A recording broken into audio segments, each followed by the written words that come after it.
Welcome to Hurrdat Sports Radio. No matter, doesn't make a bit of difference there. The Huskers are going to win it by a dozen. It wasn't that close. You'll hear the horn, and you'll hear Husker fans in the background. Final score, Nebraska 74, Creighton 63.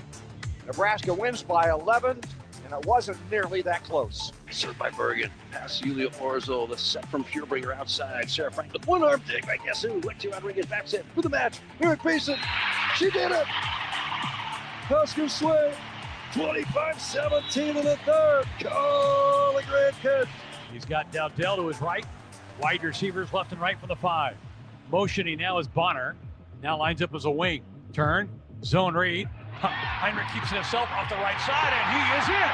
Touchdown, Nebraska. Heinrich Harburg's first rushing touchdown of the year. Obviously, good win. Happy for the guys. Thought it was well-rounded as we played from the opening kickoff, on the kickoff return, special teams, offense, defense, kicking field goals.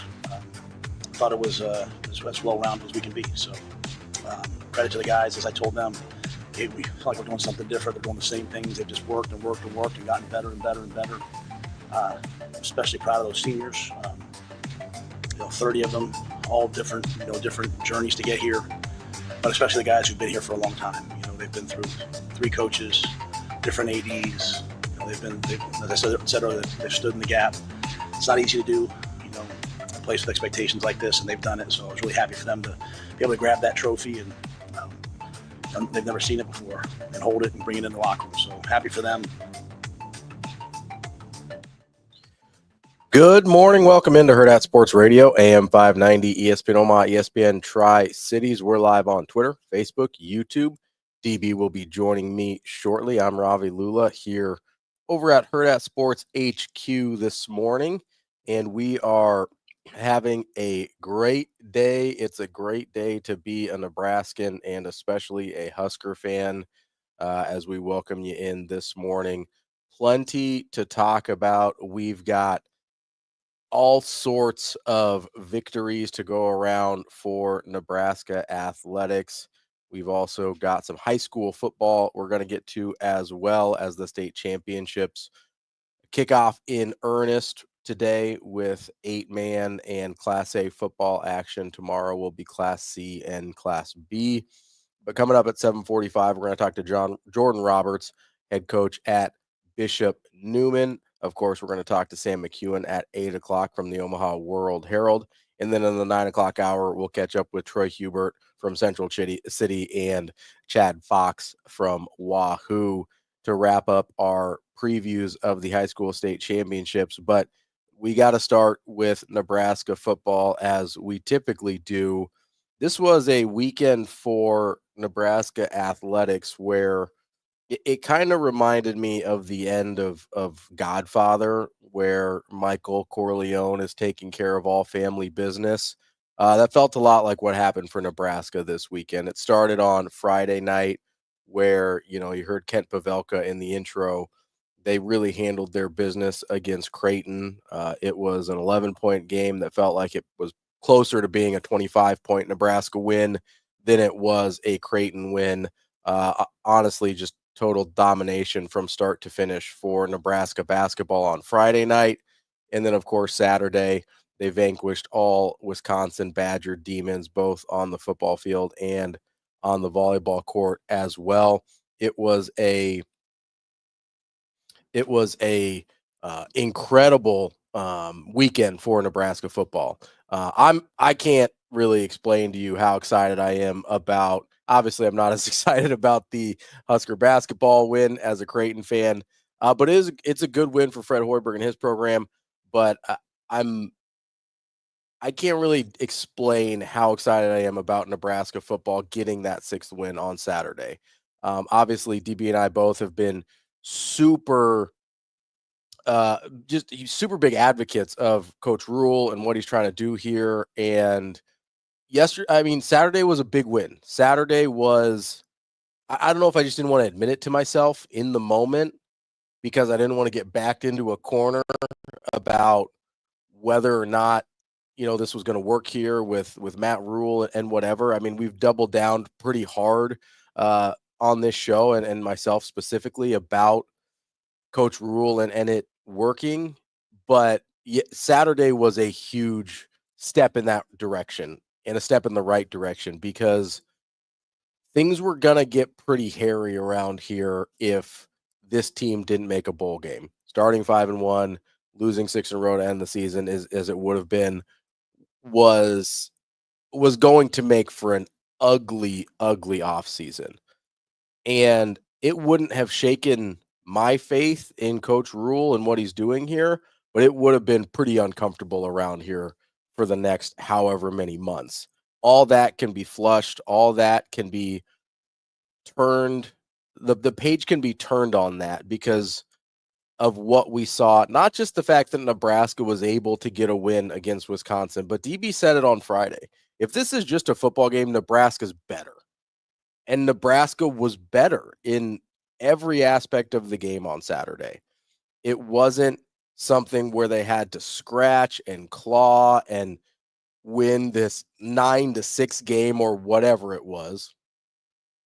And we'll talk about the offense here, because that was, I'm trying to think back. I've been trying to think back for a couple days now, but I'm trying to find another equivalent Nebraska offensive performance recently. I know they're in, the history of Nebraska football, there's plenty, and this isn't even close to the top. But in recent Nebraska football history, to do this to a conference opponent that's had your number. I get Wisconsin is struggling. I get it.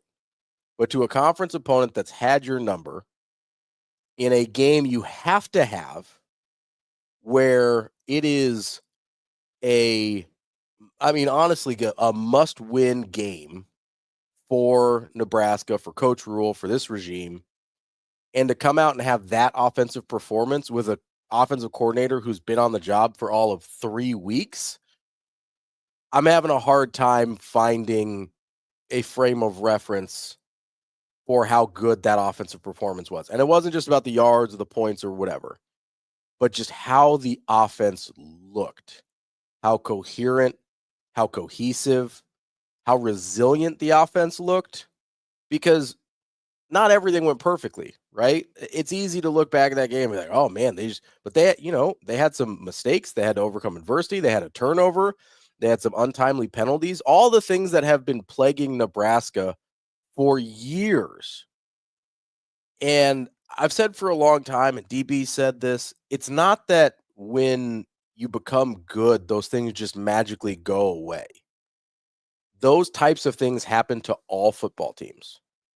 Now, obviously, you want them to happen less as you get better and better, but those types of things happen to every football team on the face of the earth. What good football teams do that Nebraska hasn't done is just bounce back from those things. Last year, we talked about all the time, anytime there was a penalty or a bobbled snap or whatever, it pretty much killed a Nebraska offensive drive. We'd seen that to a certain extent this year as well, especially in the middle of the season when things started to drag a little bit. That wasn't the case on Saturday. Fumble, no worry, come back the next time. Penalties, don't worry, come back the next time and be resilient. The offense was resilient and honestly relentless. That was the other thing that was a stark contrast to what we've seen from Nebraska football over the years. Nebraska was relentless against Wisconsin on Saturday.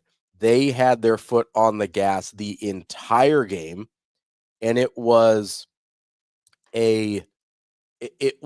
put an enormous amount of pressure on Wisconsin to be able to keep up, and they just couldn't do it. The two sequences that I thought really embodied that the most was the end of the first half, where obviously you get the 10 points in what amounts to 20 seconds, basically 17 seconds, whatever it was. You go touchdown, turnover, field goal, just boom, boom, boom, right before halftime. That's a sequence that is devastating to Wisconsin and gives Nebraska so much momentum going into the second half. That goes from 13 to 24 for Nebraska in a heartbeat. And I thought I tweeted it out at the time. I thought completely changed the entire complexion of that football game. And somebody responded to me and said, actually, maybe in the entire season. That was a stretch where we've seen that thing happen to Nebraska all the time, right? They're in it, they're hanging in, boom, couple things go against them, and all of a sudden it's not a ball game anymore.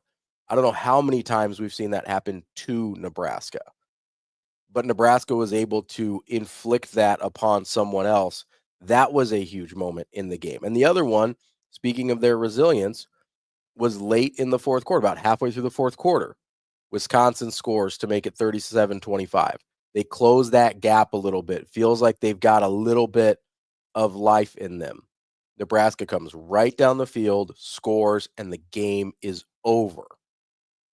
How many times have we seen Nebraska in that position not be able to respond, not be able to close the door, give Wisconsin more life and more hope, and just leave the game hanging in the balance? Nebraska's offense and Dana Holgorsen said, no, we're not doing that today. We're closing the door tonight. We're killing them all the way dead. No. We're settling all family business here in November for Nebraska. It was as, I mean, you know, I know you had Colorado out there, right? With that performance and how that kind of went down and the emotions involved and everything like that. But that was maybe as complete and satisfying of a performance for Nebraska football that we've seen in a very, very long time. I do like what Coach Rule said, though, because I'll be honest, there was a part of me who was just a little hesitant to celebrate the 6th win too much. You know, I know the fans went out on the field and everything like that. I didn't have a problem with that. But I like that he said in his press conference, hey, this is the last time we're going to celebrate 6 wins. I appreciate that he understands the assignment here because, yes, you do want to celebrate your victories. It's been a very long time. It feels a little bit off as a Nebraska fan to celebrate 6 wins, but that's a thing this team hasn't accomplished, so they deserve to celebrate that. And I'm glad they did. But I also understand, like, hey, this can't be the high water mark. This can't be the thing where Nebraska football is ready and good to go, and then you come back next year and you're still happy about 6 wins. That can't be it. It needs to be, hey, this is one stepping stone, and now we're on to the next one. It was a moment that you can celebrate, and I like celebrating your wins. I do. It's important. Too many times we don't celebrate our wins. And I'm glad Nebraska took the moment to do that. But without building on that, that moment kind of becomes meaningless. So I like that Coach Rule said, hey, this is the last time we're celebrating 6 wins. I like that he's always had aspirations of bigger and better things for this program. But he understands where they've been as well. And he understands that it's monumental for not only this group of seniors, but we talked about it last week as well, that this is a moment where you can lift that burden. You can lift the last decade off of the younger guys. You can lift the last decade off of the guys coming up so that they don't have to sit in it the way this group of seniors has. So you don't have to sit in it in the way the graduating seniors from last year that Coach Rule wasn't able to get, but he's going to fly him out apparently to the bowl game, which I'd never heard of before. What's up, DB? Hi, buddy. How are you this morning? Oh, you don't want to know, but I'm good. You feeling good? Yeah. We're going to get there? Yeah, we'll get there. A lot going on, man, but there is a lot going on. Excited to get one. Try to go get one. We'll be ready. Try and go get one tonight. I mean, everybody else that wore red this weekend took care of business. Yeah, that was crazy, right? We went over the I think we both guessed 2-1. Yep. I think we both thought Creighton would win. Yeah. It was interesting. I'm never available for Friday night. Yeah. Like dinner. So grabbed a deal, Coach Queen, and the place was packed. Yeah. I'm like, it's Friday night. I'm nervous. I don't want to be in public. Nebraska, Creighton. And walked in, and it was a very interesting crowd. Now it was packed to the gills, but it was mostly older folks, and so amazingly, like probably moms. Oh, okay. Yeah. Moms-ish. Probably 80-20 Creighton, Nebraska. Okay. And with like 9 minutes to go in that thing in the first half, like I could hear the orders being called. It was so quiet. Really? It was uncanny. Yeah. It was like, I mean, I get it. I was there. I get it. So I think they were just shell shocked. Yeah. I think what happened, but I think Creighton was too. We'll get to hoops in a second. But yeah, for Nebraska, I just was listening about. I'm stoked he brought up the not celebrating 6 wins. Me too. Because it did felt a little off. Yeah. Oh. Yeah. But it also is a real thing. No, so here's the thing, right? We're so disingenuous sometimes. We made the bowl thing a big deal. So allow it to be a big deal when you're not the punchline of trivia questions for 4 years, then 5 years, then 6 years, then 7 years. And you're not that. You're not the laughing stock. You're not all of that without being able to celebrate 100%. When you come out of the back end. And that's just the way I look at it. Like you can't have it both ways. If it's not a big deal, then we shouldn't have been the butt of the jokes. Right. So, I mean, you just gotta. But it obviously was a big deal. Yeah. Right. Oh yeah. And he hung in there. Right. So, not only was there proof of concept, it's just freeing. Like everybody is better. Yeah. And I'll be curious to see what team walks into Iowa City, because now what they have to do is, and I hate to fast forward and be the wet blanket, but this is the coach in me, right? Now you have to recalibrate. Yeah. And it's a short turnaround, and he's going to give you a real small window for about 20 hours to kind of enjoy the holiday. He's made some travel accommodations for you. Now you got to stay on the gas because you're not done. Yeah. How do you handle success? You're not done. So you got to compartmentalize that. You flush it, you move on, you relieve. You heard Giff, some of those guys, Ty, hey, I'm going to enjoy tonight. And I'm sure they did, right? 100%. And they deserve to. You're going to a team, you're going to a place that does they just don't like you. And there's no other way around that. It's nasty between the fan bases, and you got a chance to get to now 7 and put yourself, in a good bowl destination spot, or a better, bowl destination spot. So, you know me, I'm like flush and move on, right? But don't kid yourself. Like I was pumped.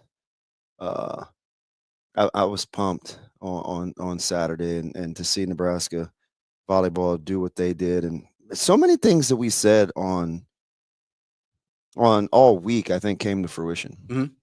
Number one, they understood it was a big game. Like it was arguably the biggest game of his coaching tenure. I said that, and I said, yeah, you know what?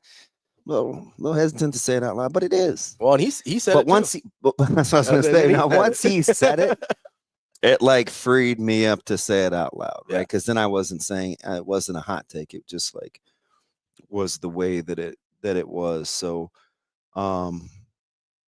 I just like the things.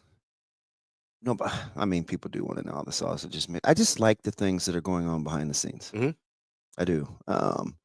You finally have an offensive guy that acts a lot like a defensive guy. Yeah. Holds guys accountable. There's a lot of pressure. Yeah. But pressure is a privilege. Yeah. Right. It's that word has come up a ton in preparation for pressure. Tonight. Right. Yeah. Because we don't really have it. No. But we're going to embrace it because of who we are. Yeah. Right. which is weird as two-time defending state champion. That the pressure's not on you guys, right? So, that's a strange spot to be. So we're fighting against my own belief system, right? Because I hate this. We're playing with house money and nothing to lose. Because anytime you compete, there's plenty to lose. Oh yeah, and I can't stand when people think like that. So, for 9 days, it's been understanding what pressure really is, and I think you saw it relieved last Saturday, and it was cool. I said to Jess and Ben, no, it was BMAC, because he had to do a radio interview with Wisconsin, so we were hustling after the pregame show to get upstairs, and he's getting set up and getting ready to go over and do his hit, and like students were already filing in. Like they were early. They were on it. Yeah. They beat you because I came down to see you, and Avery goes, she was setting up, and I go, where's Ding Dong? And she said, oh, you mean that guy? I said, yeah. See, I don't know. He's probably watching games somewhere still. So, I was watching games. But the students were already trickling in, and I was like, oh, this is going to be interesting. Yeah. I don't know if it was the weather, because it was unusually nice. Yeah, it was nice. It was good. It was a good day. I was disappointed. You wanted a little nasty. Yeah, that's the only reason. Well, we practiced early on Saturday because coach thought that would be the closest to game temps we would get. Yeah. And you're checking to see, you can't wear a coat, no sleep, so you're doing that deal. And then the day turned out to be nice. So, I mean, it's a lot going on, and back to that offense and accountability, right? See, Monday, and defense is slowly starting to get back to that, because what defense had to do is they had to learn to manage success. Yeah. Right. Yeah. Where what expectations come? What's the difference between staying status quo and staying the course because you have results versus not moving the ball, not pushing the ball forward. Yeah. Right. They're getting back to pushing it forward, right, with the competitiveness and not allowing some things Monday through Friday. Offense, the minute Dana got there, it started like that. Yeah. And I'm not trying to paint the picture that it was haphazard. I think a lot of it is what Dana said, where it's easy as a position coach and coaches to just fall in love with guys. Yeah, just to stop and smell the roses because it's the natural way to do things. And you get enamored. You get enamored with guys. Oh yeah, and you know what? And it happens. You got to practice the right way, or you can't play. Yeah. Unfortunately, the only reason I wavered on the score, I said double digits all week. The only reason I wavered at the last minute was because guys had been sick. Yeah. And I didn't think Coach guys kind of mentioned in passing. I didn't think guys like Lloyd and those guys would have much of an opportunity because he had missed 3 days of practice. And I'm like, oh boy, like he's one. There's just guys, right? But the cool thing is they made it about football. Yeah. And the more that game was about football, the more you were going to get a chance to see Nebraska do what they did. And frankly, don't want to fast forward too much to next week as well. But I try not to. If they make it about football against Iowa, they're going to win that one too. Well, so the difference between Iowa and Nebraska, if you just make it about football, is the essence of who Iowa is football. Yep. So I'm not sure about being that linear like whiskey, because Iowa's a different animal, and I think emotionally they're a different animal. They rallied, for their guy taking snaps, and so that one's. Hey, it won't be for the faint of heart. I can tell you that much. We'll get to the rest of the show coming up next here on Hurrdat Sports Radio. We will be back.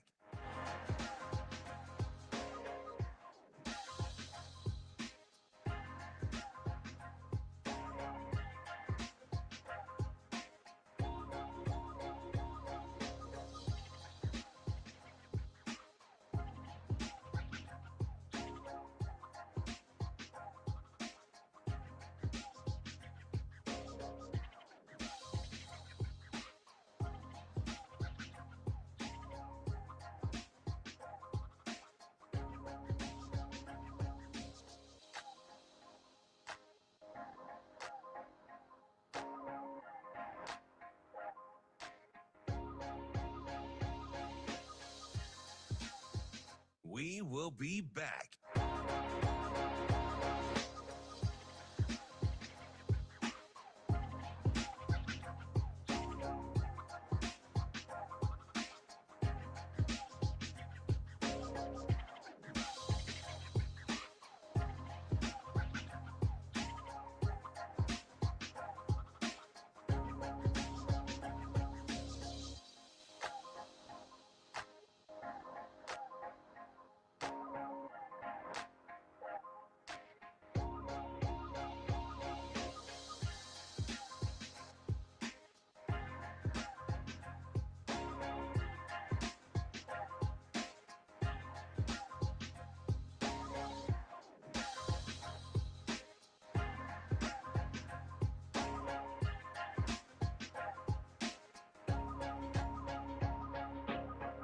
We will be back.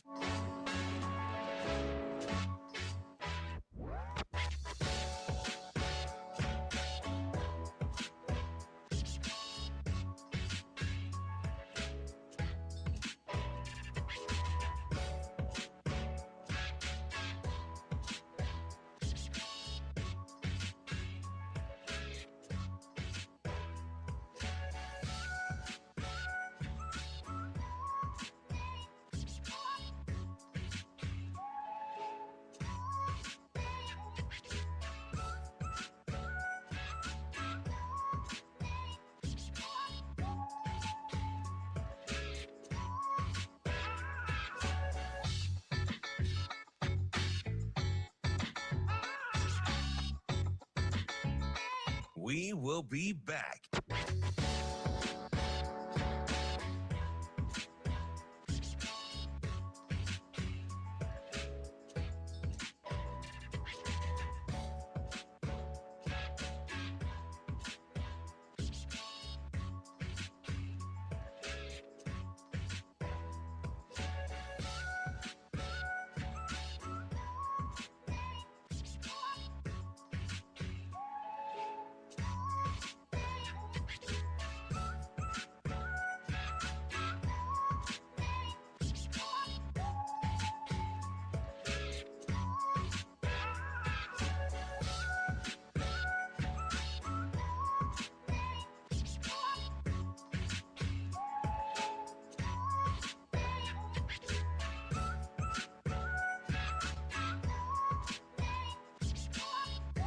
We will be back.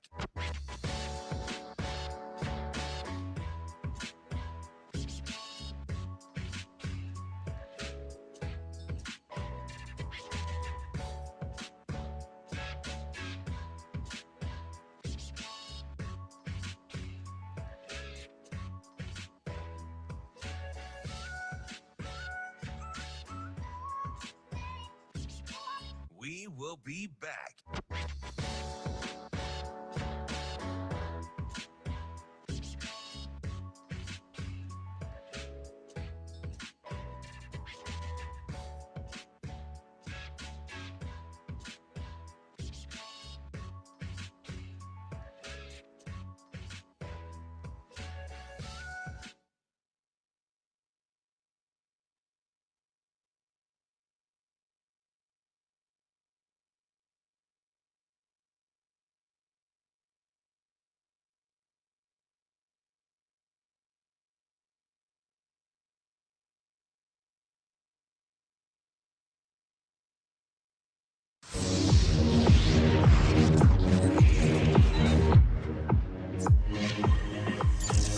You're listening to Hurrdat Sports Radio. There's obviously like a psychological component to it, but there's also a physical component to it. And as I said when I was talking to the production, you know, you think they've the last 7 years, Wisconsin's been in a bowl game. That's roughly 15 practices a year. That's 105 practices that their players have had of development that we haven't had. And so, you know, this is a great way to send off the seniors. It's also an opportunity for us to continue to develop our players. And then kind of the cloud that kind of hangs over everything, you know, like it's gone. You know, this will be the last time we ever celebrate 6 wins. But as I've told our players, it's always the hardest to do it, you know, because it's always hard to be the first to do it, right? You know, everyone's always, you know, your own self. You're questioning, like, is this right? Is that right? Once you do it, it's like, okay, this works. I trust it now. And so I can't thank, you know, Ty and Giff and Nash and all those guys enough. Bryce's, they've trusted it. And, whether it was Buschini putting the ball out of the tube, it just comes down to players making plays. And so I hope as we come in tomorrow, our players have a much better picture of what's possible when you do things at the level they're capable of. And, we got into a bowl game. We have another opportunity on Friday to go play another game and a rivalry game, and it should mean a lot to us. Welcome back to Hurrdat Sports Radio, AM 590, ESPN Omaha, ESPN Tri-Cities. We're live on Twitter, Facebook, YouTube. That's DB. I'm Ravi Lulla here at our mobile Pillar Exterior stage here at HQ. How do we look? I think we look great. Do I need to log in and see us? Only if you want to see comments. Do I? I think I do, don't I? Probably. We got a lot of friends and comments. We got an active comment section today. Speaking of which, on Twitter, VJ messaged us in and says, in August, if you would have said 7-5 with wins over Colorado, Wisconsin, and Iowa, you probably would have signed up. He goes 100 out of 100 would have taken it. Yeah. It's a big week for the program, momentum of the program, regardless of which bowl they end up in. And I think he's right. I think most people would have taken that. Give me Wisconsin, Colorado, Iowa, 7 wins. I think almost every other fan would have taken that. Yeah, and I mean not to move the goalpost that quick, but it's like Tony says. He says beating Iowa could really mean a bigger bowl, especially if the Big Ten gets 4 in the CFP. We could be the second team after Illinois. A lot of tiebreakers and stuff to figure out, but right. You'd be in that neighborhood, and Nebraska is going to get the benefit of the doubt on a bowl game because of their fans. The way that they'll travel. Yeah, because they'll bring an energy to a bowl game. So they'll get, if they have an option for a better bowl, they will get that better bowl. So I think the interesting thing is, and we just looked up the line for Iowa. 5.5 seems high. You guessed 3. I guessed 3, which seemed about right. 5.5 seems high. It does seem high. I'll be interested to see if that comes down. I think so. Yeah, I think so, especially come closer to game time. But if you're Nebraska, this is an interesting week for you to manage because you have one less work day, which, as does Iowa. Be curious to see how they handle the holiday. Yeah, in terms of like timing. Yeah, I know we're leaving later. Yeah, but that's all I know of so far. Do you guys fly to Iowa City? Yeah. Okay. Yeah, he's not busting it. It's just making sure. Nah. No. It's like a 12-minute flight over Iowa City. I don't think he owns a vehicle. Really? Oh, well, there you go. No. I bet they'd give him one if he wanted one. I don't. We were walking through some things yesterday morning, and it was early. Probably 7:30, 7:45. He's breathing heavy. Like, what are you doing? It's like, I'm walking to work. I'm saying hello to people in the streets. I'm like, yeah, you can call back. It's fine. Speaking of callbacks, hey man, my man is looking out for me though. He's a good dude. I appreciate that. I speaking of callbacks, I'm glad he brought up special teams in the press conference. Can I go back to something I said in passing? Yeah, go ahead. So remember when he said, I hope I said this out loud and not just to you. The crapshoot. No, I think I said this out loud where, he said this was after Ole had made a couple kicks in a row. Mm-hmm. He made the 54-yarder. So is it Indiana? No, it was because they only scored 7 against Indiana. Who was right before Indiana? Ohio State, maybe? It was somebody. Yeah.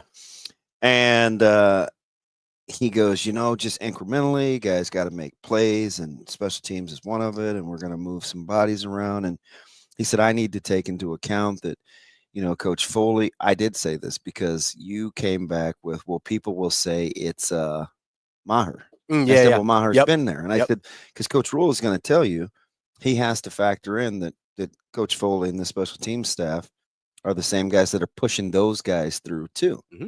The Holes and the Bushinis. And he goes, you have to factor that in as a coach. He can't just only get credit for the bad stuff. You have to give him credit for the good stuff. And now it's like maybe he did know something. Yeah. Because they clearly won special teams. And the special teams have been a lot better for a while now. Yeah. And outside of decision making in the return game, which is not, Yeah, you can't. you can bench the guy. You're right. But that's not. Which they did, by the way. Like, they pulled Barney at one point. As you can tell, yeah, guys will sit down in a hurry. You don't do what you're supposed to do. Yeah.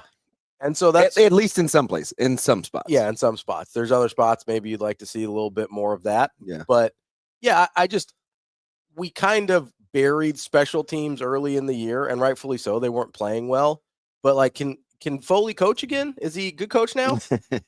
You know, is he Stefanski after they beat the Steelers? I don't need to know if I need to like do the Matt Campbell treatment on Ed Foley. Like, is he all of a sudden a good coach again? Yeah. Because not only do you have a backup kicker that is just apparently just nails, right? When in John Hull, not only has the snapping and holding game gotten better, although there was a heck of a snap from Buschini on a hold from Buschini. On one of those snaps. Yeah, because there was a that rough thing snap came in there. back like Skid Row, and he was like, "Boop," and he's like, "No worries, got you."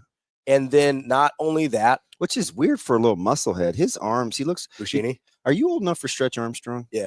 All right, so you know I had those arms like. That's how he kind of comes off the field. It's very awkward, but he's very good at holding. And I like how quietly Nebraska has incorporated different bodies to help them on special teams. Is Wrestling Cody talked about, Genatone and guys like that. I think Genatone, he might have had the first tackle on kickoff if I remember right. But when's the last time we talked about our worries about a punt getting blocked? When's the last time we talked about that? Because in the middle, there was a point during the season where you're like, "Oh shoot, they have to punt." Where no, it was real. I'm not being no, I know it's facetious. I remember it was real. All of a sudden, when's the last time we ever talked about that? Yeah, right? Bad. It got fixed and we ignored it.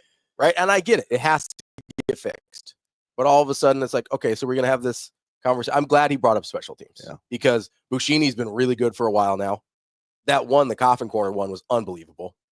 Like, you didn't even need somebody to down that thing. Just, no, I'll take care of it. Isn't it amazing how in just a little bit of time, like now we're talking about improvements that they need to make defensively. Yeah, that's the area I had the most concern about on Saturday or Friday. It's like, what is going on? Yeah, the area but Bizarro World. The area I had the most concern on Saturday was the defense. That was the one thing where I was like, they might need to tighten this thing up. Yeah. Because the offense got rolling, special teams has been playing well, and all of a sudden I'm sitting there being like, "Hey, can maybe we see some different bodies back there?" Man, I felt bad too because in the pregame with B Mac, I was talking about some of the keys, and I said, "Gosh, you know what? You have to force Wisconsin to throw the ball over your head." Yep. Unfortunately, they did. They went ahead and did that. Yeah. I think part of the premise there is you don't let guys behind you. Yeah. What did Coach Rule say last week? Hey, if you're in cover 3. Don't get beat deep. Be in cover 3. Don't get beat deep. It was good to see like Tommy Hill and those guys handing out water and being part of the team. Being like being good teammates. Don't undersell those kinds of things. 100%. No, because how many Wisconsin had 72 snaps, right? I believe so. Yeah, it's a lot for them.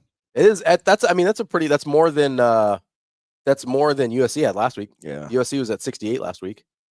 Like that was a high snap game for them, and over 470 total yards too for USC. 400 yards for Wisconsin. Yeah. Nebraska had 470. Yeah, I think 473.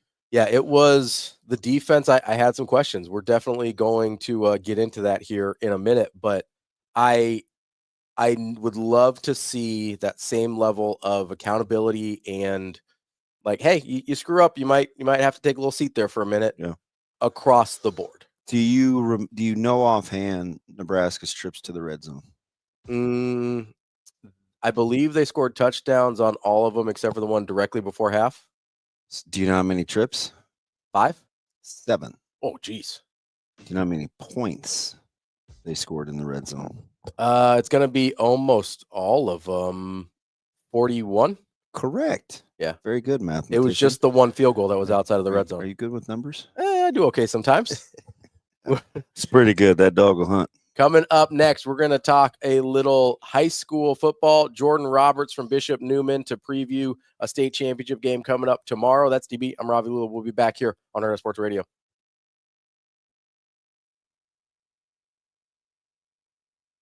We will be back.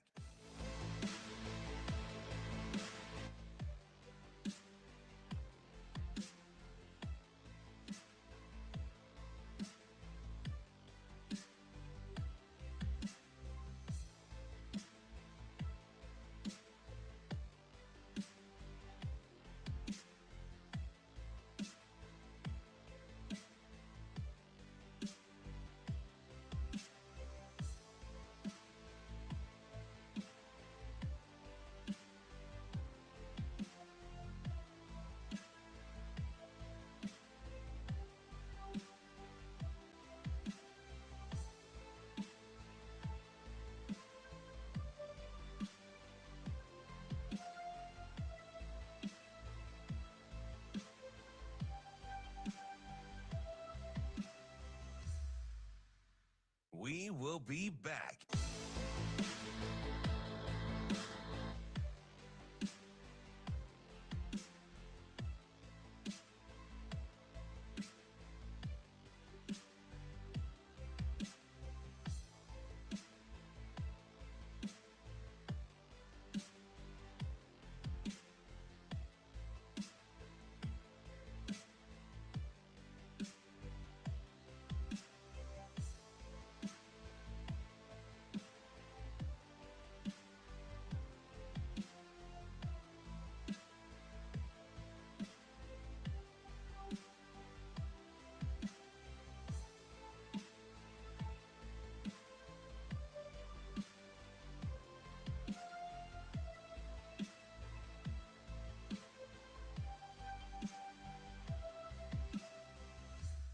We will be back.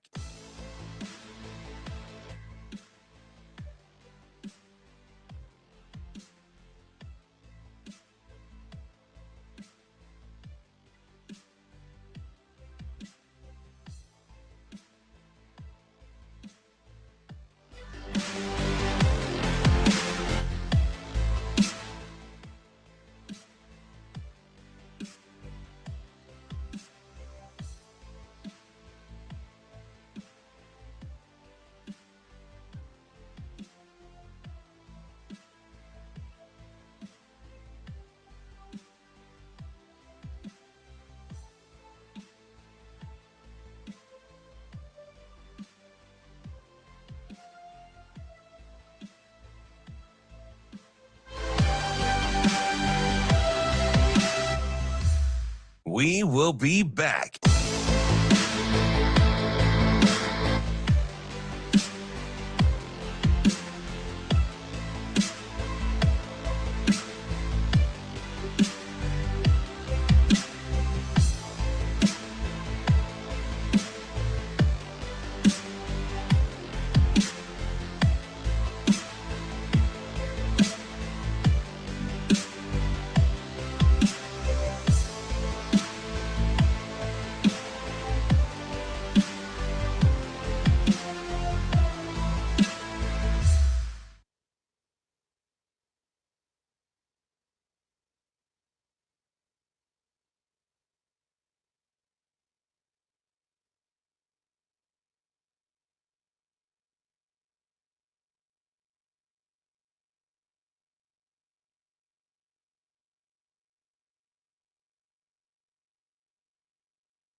You're listening to Hurrdat Sports Radio. Wrapping up hour number one here on Hurrdat Sports Radio, AM 590, ESPN Omaha, ESPN Tri-Cities. We're live on Twitter, Facebook, YouTube. That's DB. I'm Ravi, Lulla. We are efforting Jordan Roberts, the head coach at Bishop Neumann. They've got Norfolk Catholic tomorrow for that Class C championship. They lost their first game of the season to Norfolk Catholic. They get a shot to do it again tomorrow at 10:15. Yeah, jump that one off right away. Yeah, Now, you talk about compartmentalizing and moving on. Yeah. I'm making fun of Wisconsin to Iowa. Get home tomorrow night and go back to work and hopefully be in a better mood. That'll 15 will come early. That's it. That's all right though. You know, that's you guess. I mean, I know you don't sleep, but you could potentially sleep in a little bit. Yeah, it was about so last night was incredibly poor. Yeah. Oh man. Yeah. We hit about 3:15. Oh, good. Yeah, no bueno. Just a nice little nap and then come back into work. No bueno. No, rev high. We rev high. Yeah, you know, that's all right. I understand it. You got a lot going on. Yeah. Trying to win another state championship tonight. You know, we got Nebraska going on. A lot going on. And it's Iowa week. It is Iowa week. You know, People forget we hate Iowa. It's intense. You got to stay on it. You got to stay up on that. I did want to return back until we get to Coach Roberts here, if he's able to give us a call back. I did want to get to the defensive backs here a little bit with Nebraska, because I think that's the one spot where people would look and go, didn't love how that looked against Wisconsin. Mm-hmm. particularly the safety spots, corners to a lesser extent, but still there. I thought the front seven looked pretty good. I was pretty happy with how the front seven played. Yeah, they played well. I really like those guys were active. Yeah. And, I think Nash feels a little bit better. They're back to playing a few more bodies. Yep. Prince Well he looked good, kind of back amongst us, which is good to see. Yeah, he looked really good on Saturday. Like I said, you just get Shavers, McGahee out there making plays. Yeah, like McGahee's a menace. He like that dude is a menace, and they're playing to his strengths too, right? Yeah, just kind of turning him loose. Yeah. Like, hey, we can figure some of the other stuff out later, but for now, we're just gonna let you go make ball plays. Get downhill, let's eat. That dude I'm excited about him. That dude's a menace. Yeah, and I love. He gives him some athleticism too. Yeah, he really does. It was good to see him and Shavers out there. Coach Roberts is able to join us now. Head coach of Bishop Neumann, Jordan Roberts, on the phone. Coach, how are you this morning? I'm doing great. How are you? There he is, Coach. How are we doing? I'm great. How are you guys doing? Well, it's the whole thing about doing shows and still having a game to play tonight is nothing different than you having to, do schoolwork and then getting on a so you won't go to school in the morning, right? You'll probably meet at the school and just head to Lincoln. That's right. Yeah, we got school canceled, so the whole school's off. So at Newman and then drive down. We have a police escort taking us down to Lincoln. Oh, the police escort. How about that? So I'm curious, what did you do different? All coaches are different to get ready for the 10-15 kick. Did you adjust your practice times? We did. Yeah, we practiced in the morning actually in Lincoln at Pius on Saturday, right at our game time that we'll have on Tuesday. And we haven't played on turf a whole lot, the last couple of years. So we got a lot of time in this week on turf, which is really nice. Yeah, we practiced at 10 o'clock a couple times, so we feel good about it. Coach, as you've got a rematch against Norfolk Catholic for the state championship, that was a long, long time ago, it feels like, since the opening game of the season when you guys matched up the first time. How much can you take away from that, knowing, hey, it is the same opponent versus, hey, we're both probably a lot different as teams than we were back in August? Yeah, it's a both and, like you said, it was 100 years ago, right? It's like we're a totally different team, and they're a different team as well. They've gotten a lot better. We've gotten a lot better, but there's still, a lot of similarities that we're running, that they're running from week one. But it did show us, and gave us a lot of confidence that we can compete with them at the highest level. And it should be a great matchup. Coach, outside of the health of Connor Booth, which obviously is really, really important, what are you looking for from Jake as he kind of settles in at this one at the quarterback spot and to help get you in position to play the way that you want to on offense? Well, our quarterback is actually Bo Fuyan. Jake is our receiver now. So he's our Z receiver. So Bo Fuyan, he's played the last 4 games at quarterback. So we're excited about where he's at and where he's headed. He's super talented and adds another, legitimate threat as a runner for us. And we like where he's at, and we're excited to see what he can do tomorrow. Was that kind of in addition to help you get some more versatility on how you want to move the ball on offense? Yeah, absolutely. And Jake, he was a really, really good receiver for us last year during his junior season. And, he instantly became our top threat, in the passing game at receiver when we made the switch. So it just made sense for us in terms of the team and just adding another threat, like I said, in the running game, making us more versatile. And then getting Jake out of receiver has helped us out big time. Coach, obviously your program is not a stranger to success, going up against one of the best programs in any class in the state in Norfolk Catholic. When you are talking to your guys, what are some of the things that Norfolk Catholic does that are so challenging to deal with? Well, they're very consistent. They're steady. They don't have major mistakes, and they execute at such a high level. They don't make a whole lot of mistakes. And their technique is really, you can tell as a culture that they take more time than really anyone else to work on their fundamentals and their technique because they're never out of position. They have really good pad level, really good hand placement. They're always in the right gaps, always in the right angles. And it's just really hard to beat a team like that over the course of the game. You might get them for a play or two, but they just leave people out because they're so good at what they do. They never panic. Their culture has been established for a long time. And these kids, they've been in the same team since they were in junior high. And so they know it like the back of their hand. So there's just a lot of depth to what they do. And it's hard to beat an opponent like that. You can't emulate, a team that has culture that goes that deep. So, hats off to them. They're an incredible team, incredible culture, and Coach Feller, all the accolades he gets is well deserving. So last week, Coach, a little bit of a grudger, obviously, with Battle Creek, a much different kind of opponent than you're going to see with Norfolk Catholic, who's a little lighter, a little quicker.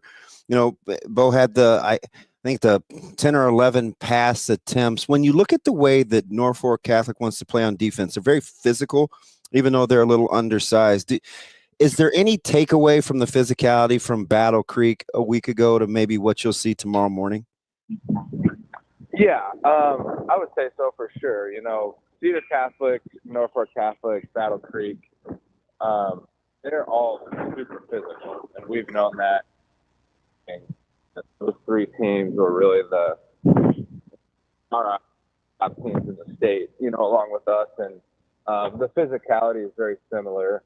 But I would say Norfolk is just, like I said, super sound in their technique, and they don't get out of position. And they're a very steady, sound, technically football team that's really hard to beat. And that's a bigger challenge in my eyes than going up against a bigger, faster opponent. A team that is never going to be out of position is much harder to beat. Coach, we'll get you out of here on this. As you look at the matchup tonight, what's an early indicator you're going to be looking for that your team is playing the way they need to?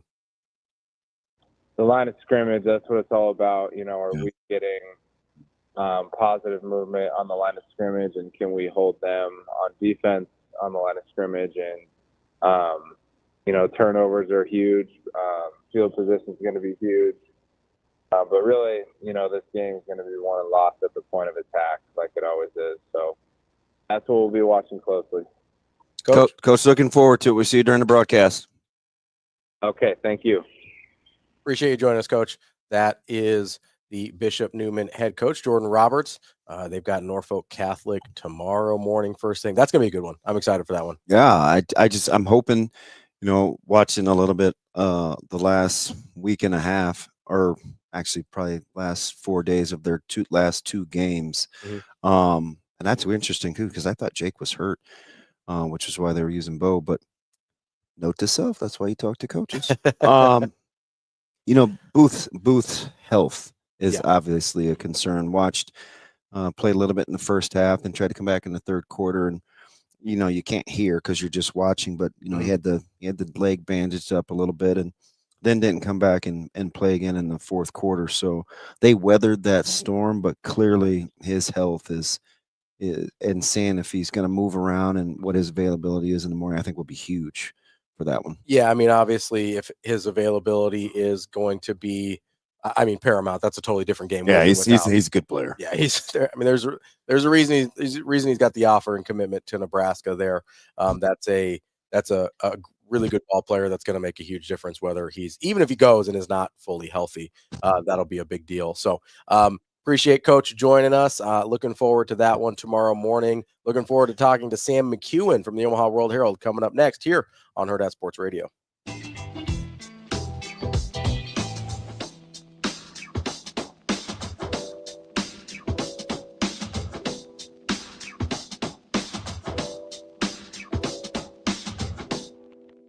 We will be back.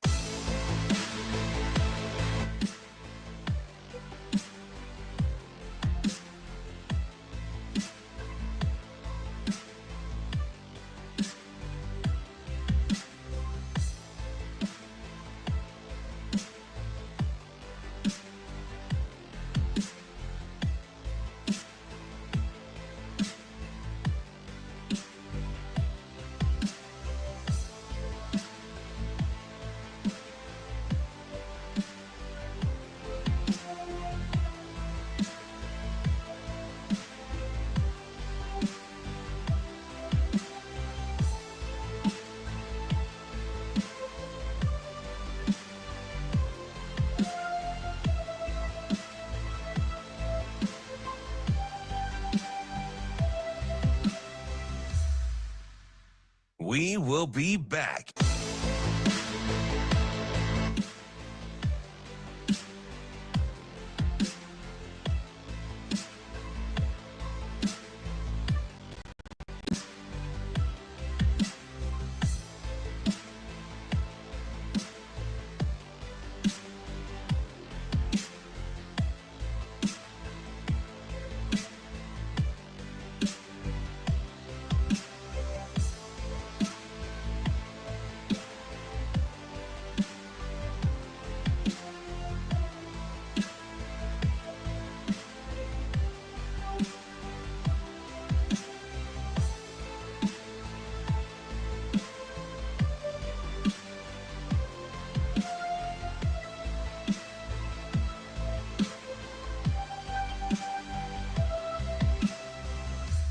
We will be back.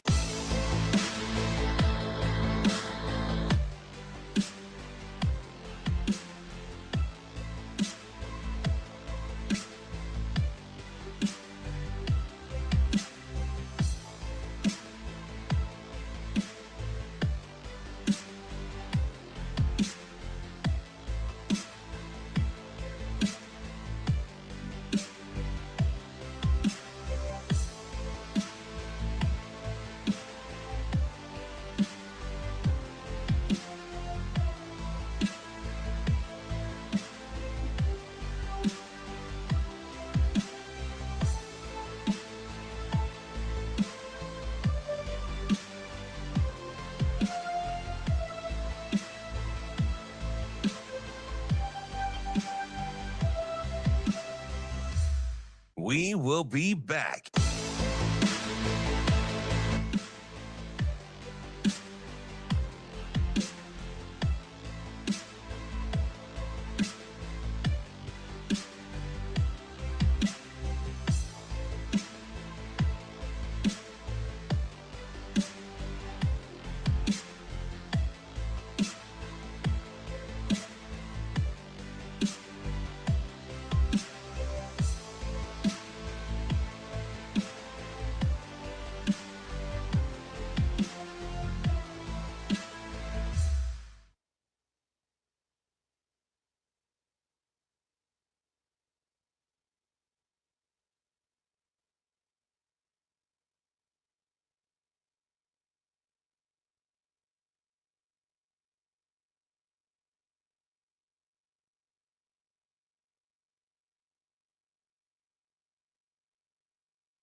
You're listening to Hurrdat Sports Radio. Here is the sports editor for the Omaha World-Herald, Sam McKewon. That's fine. That's fine. That's fine. Sam McKewon.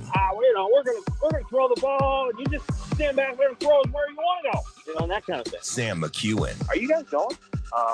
Sure. Now, Sam McKewon. You know, I just can't have a good moment, right? You know me, I have to like always do whatever. But even at halftime, I was like, we turned the ball over on the 20-yard line. So they gave our offense did. We missed snapped it on third down for again. We had a penalty after a touchdown that led to a good kickoff return. So, we dropped a couple touchdowns. So there was still a ton of plays that were left out there. Kicking off hour number 2 here on Hurrdat Sports Radio, AM 590, ESPN Omaha, ESPN Tri-Cities. That's DB. I'm Ravi Lulla. We are joined now by Sam McKewon from the Omaha World-Herald. Sam, how are you this morning? Hey, I'm great. How are you guys? Good. How's the proverbial weather in the capital city? Did you lose anything overnight? Any excess leaves in the yard? Like that temp changed in a hurry.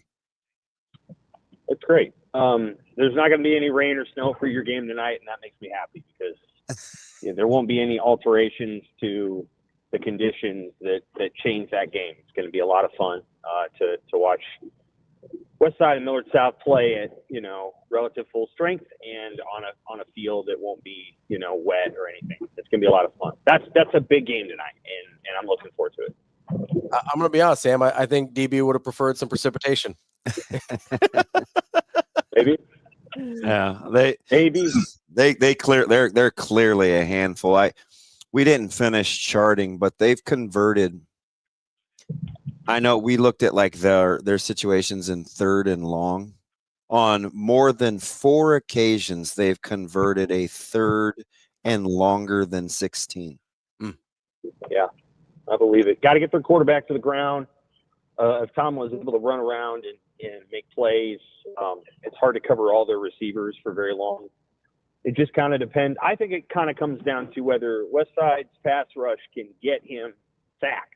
If you don't get him to the ground, he will go and make a play with his feet, or he'll throw it downfield. So I'm confident Westside will score. I think North South will too. It probably comes down to the final quarter. Sam, moving on to Nebraska here. I was opining earlier in the show. That's a good word. I was trying to recall the last time against a quality opponent, which, to say what you will about Wisconsin, they're better than a bottom feeder in the Big Ten, and they're obviously a power school. I mean, look at how they played in their losses. Penn State. Yeah, I mean they've played Oregon well in a lot of their losses. Considering opponent and what it looked like, when's the last time you saw Nebraska's offense look that coherent? A long time. I mean, I think they've played some teams over the last 7 or 8 years where the offense played real well. I think of Ohio State in 2018, when Nebraska put 31 up on Ohio State that day, talking specifically about the offense. But there wasn't anything at stake that day in Columbus. Nebraska could kind of play free, and there was a lot at stake on Saturday, and everybody kind of felt it, and the offense just kept going. It wasn't like, hey, we're going to score 3 touchdowns and then feel comfortable. No. They kept going, and they kept rolling, and they kept making plays. And over the course of a game, when you start making plays, then that other team starts making mistakes. And so Wisconsin did have 3 personal fouls in effect on that one drive, but that's part of what starts to happen when you get into a defense and then they react by, getting sloppy or getting angry or whatever. And so, I thought Nebraska's offense played terrific football. I thought Dylan Raiola played really well. I thought Emmett Johnson got the opportunity that I felt like he had earned more than a month ago. And I think they'd have one more win if Emmett had been playing the snaps that he played on Saturday. So I thought it all looked really good. And then, look, they played the tight ends. They thought we're going to give them the best chance to win. And that was Lindenmeyer and Borkircher, and I thought that was interesting. And thought the line blocked well, didn't give up a sack. It's the best game that they've had all year and in some time. Hey, Sam, let me ask you something. Real time, when you're leaving that game and you're getting ready to head down and get your spot for the presser, did it seem like Nebraska had thrown the ball 38 times? Not exactly. Although I was shocked that number was as high as it was. I knew they ran the ball 30 sometimes, but it didn't feel like they threw it that much.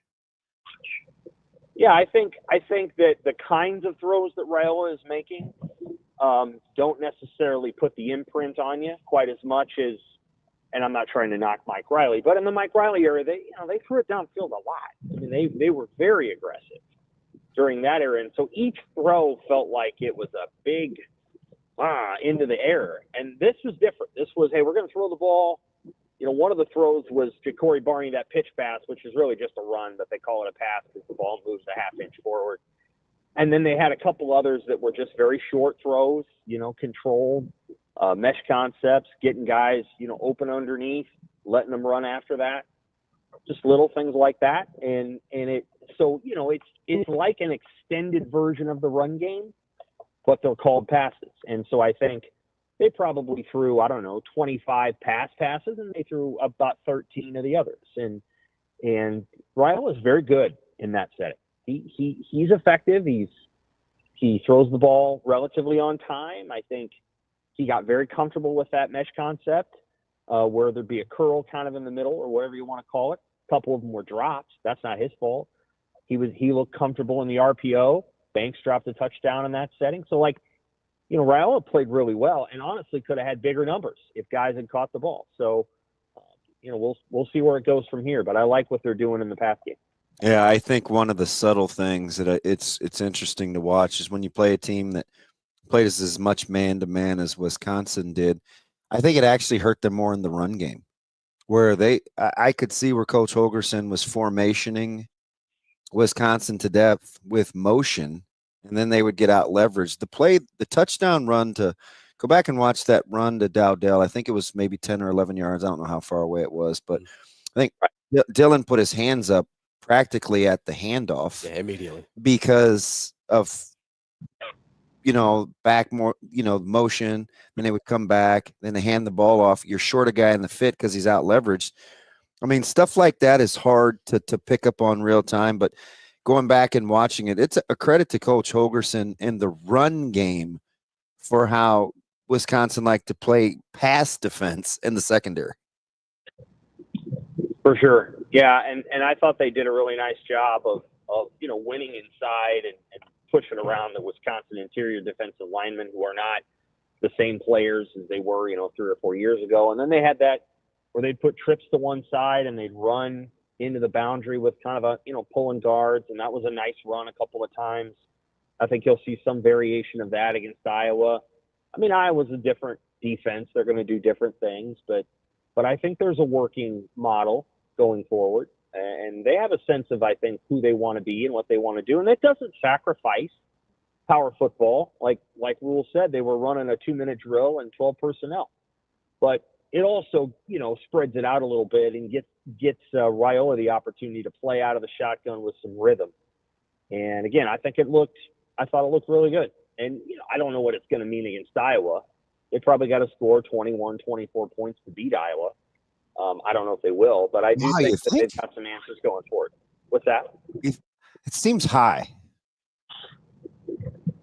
Yeah, I know. A lot of the games against Iowa have been higher scoring than people would think. That's just last year's game. Iowa scored 13, but Iowa has won games in this series scoring 27 multiple times, 28, 26. You probably have – now, I know that was the Frost era, but you're going to have to probably score 24, I think, to beat Iowa. I think Iowa's going to run the ball really well. And, there's things on Nebraska's defense that have to be fixed, and that'll get fixed in the offseason, presumably through development of players and potentially in addition to the transfer portal. But Nebraska's defense is kind of holding on right now. You can tell that unit is banged up and also has lost a little bit of its whatever from last year. Sam, before we're moving on to Iowa all the way, are you surprised at all just how quickly Dylan Raiola has gotten not only comfortable, but I think looked as the best version of himself that we've seen all year in basically, in 3 weeks, going from UCLA to Wisconsin? Are you surprised at how quickly that happened? I'm a little surprised, but I also don't want to discount that one of Raiola's skills, or one of his strengths, is that he's able to, process the game and understand what's being asked of him and make decisions that are prudent. Now, he has at times put the ball in harm's way a few times this year, but he's generally a prudent decision maker, and even to some degree a little conservative.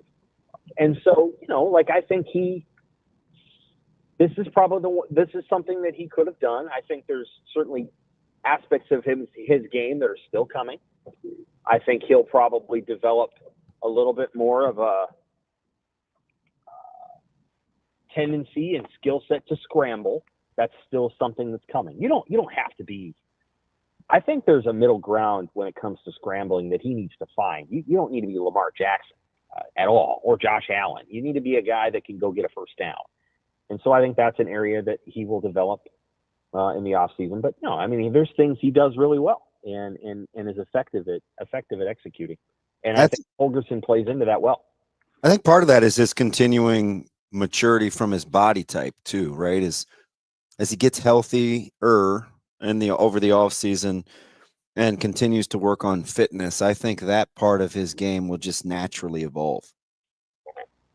Agree. The phrase I use is like just lean out, and I think that happens to athletes as they go in their careers. I mean, who am I to talk about leaning out? What I would say is that as athletes get better and better and more elite, they get more flexible and they kind of lean out a little bit. And I would like to see more Nebraska football athletes kind of get to that. I don't know that you need linemen that are 380 pounds unless you're using a certain kind of blocking scheme, which Greg Austin used. So I'd like to see some of it lean out a little bit. Some of Nebraska's best defenders are in some ways undersized. I mean, Ty Robinson's their best defender, and he's not undersized at all. But John Bullock has been playing, quote unquote, undersized for 2 years, and I'll still take him in an alleyway. So I think you need to get Nebraska. And Emmett Johnson's not a big guy, but he's a player. Ja'Cory Barney's not a big guy, but he's a player. I think size is a little overrated as it relates to the quality of a football player. I think I agree. Elasticity, tenacity, athletic movement, explosiveness, those things are more important. Now, if you can get a Saquon Barkley who is all those things and he has, the legs that he has, that's great. Obviously, that's an incredible combination, but you don't need that. What you need is the things that Ja'Cory Barney has. And still, Saquon Barkley's the key to him being him is his balance and his ability to play at 45s. Like if you strip everything away, the quadzillas, the whole nine, it's his balance and his ability to play at 45-degree angles. And I actually think that's a lot of, to your point, that's a lot of what football is. Yeah. Yes. I think to some degree Nebraska's not had as much of that in recent years. I mean, you go back to 21 and they had maybe about the largest team in America. Yeah, they're too big. I remember I was pulling my hair out. Great looking team in terms of coming off the bus.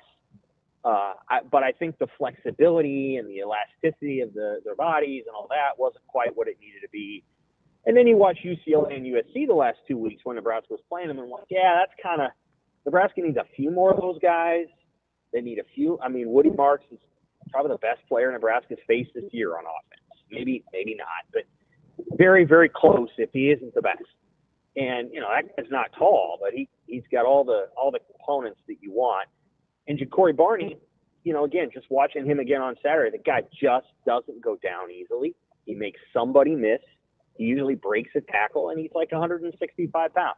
So you need guys like that. And kudos to Garrett McGuire, Matt Rule, and Phil Simpson when he was here for getting Barney on set. Now they got to pay him and keep him here because he's probably going to get some interest from his hometown school and other places.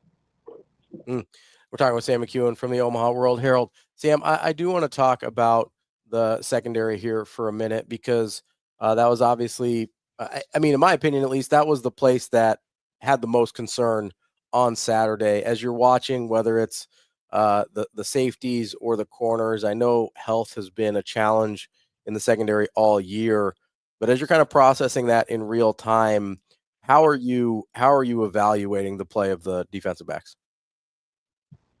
Well, when you gotta have a guy playing his first game of the year in the fourth quarter, that's tough. Bly Hill looks great. Obviously he needs time to acclimate to whatever the coverage scheme is. That's a tough spot to put a guy in. So you'll like Isaac Gifford said, he'll ride with Bly Hill all day. It's not about the want to or the effort. You just got to get on the same page. I don't know exactly. They gave up. Let's see, they gave up 6 passes of 17 yards or longer, and that's a week after giving up whatever they gave to USC. Five of those. They're banged up. It's you got guys playing really, really hard back there. They got to win. Now they get to play Iowa, which is a kind of a gift. I mean, Iowa's not very good throwing the ball, but it's just a unit that'll have to be rebuilt in the offseason and reimagined, and they got to get players developed. The bottom line is, if you got to put Bly Hill out there in that moment, that's a very tough spot for him to be in.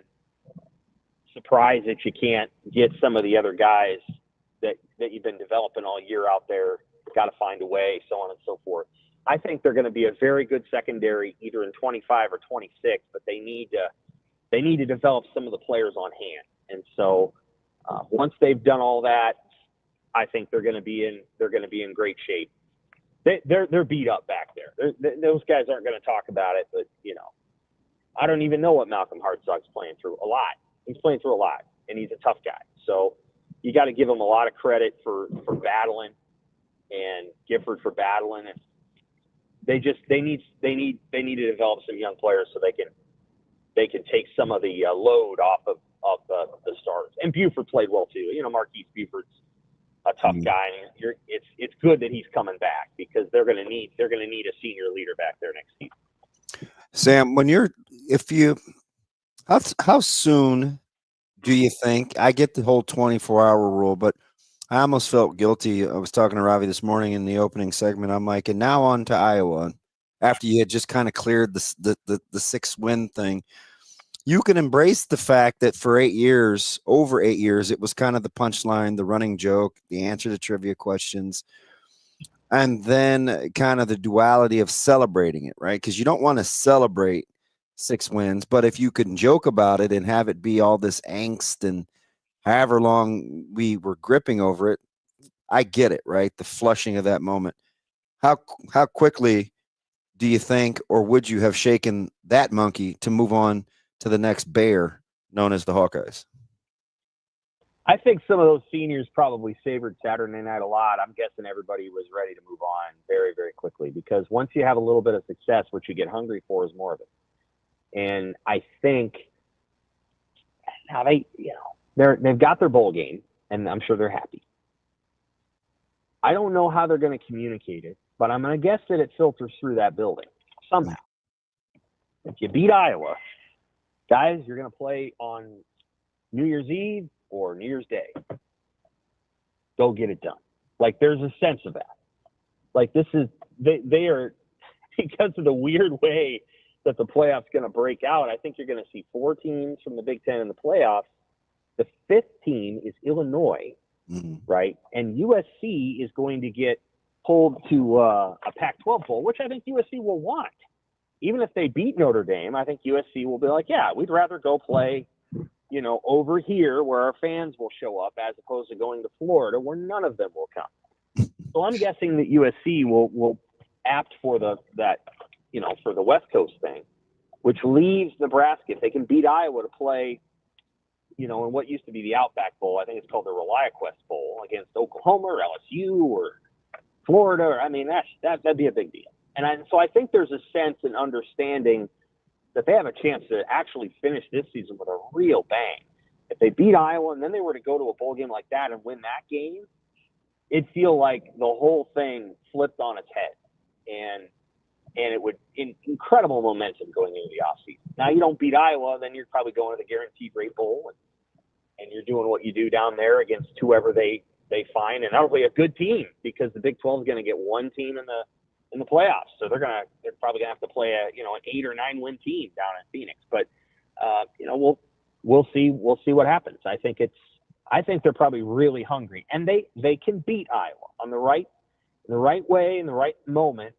They can do it. They need to really have just the game of their life stopping the run, because Iowa's run game is really special, and Nebraska has actually struggled to stop Iowa's run game. except for 22, they've really struggled to stop it every single season, regardless of how bad Iowa's offense is. So I'll be curious to see how Nebraska manages it.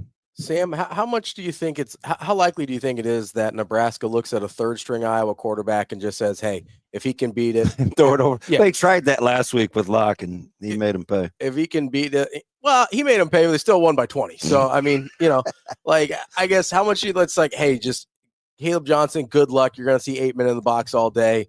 If third string Iowa quarterback can beat us, more power to you. He's a great player. Yeah, Iowa's not going to care if Nebraska puts 8 or 9 guys in the box. They'll run it anyway, and they will run it. They will likely run it well. So what Iowa's going to do, what Iowa does to some degree, is what Wisconsin used to do back before they fired Paul Chryst, which is they'll run some zone stuff, and they still run that well. I mean, that's ingrained in the Iowa playbook. But they will get power, and they will find lanes for that guy.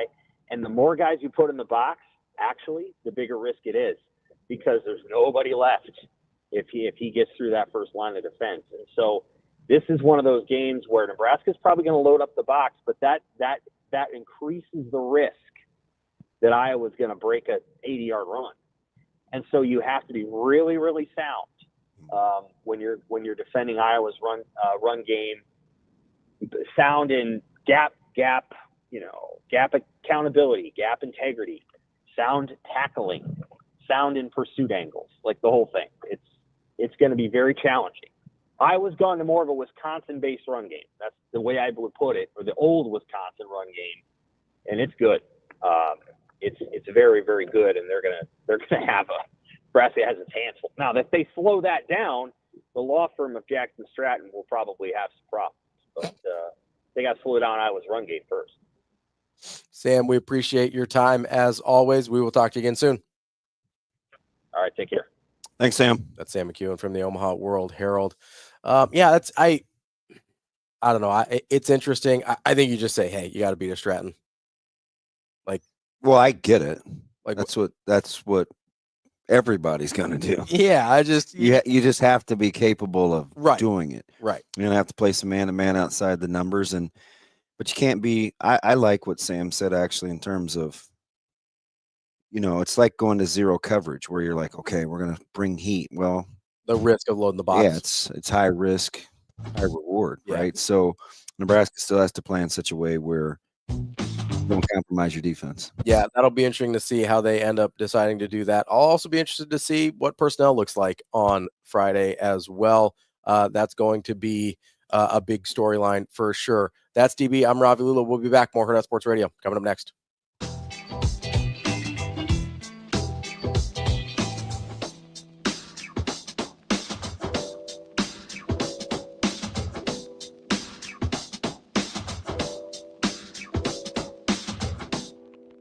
We will be back.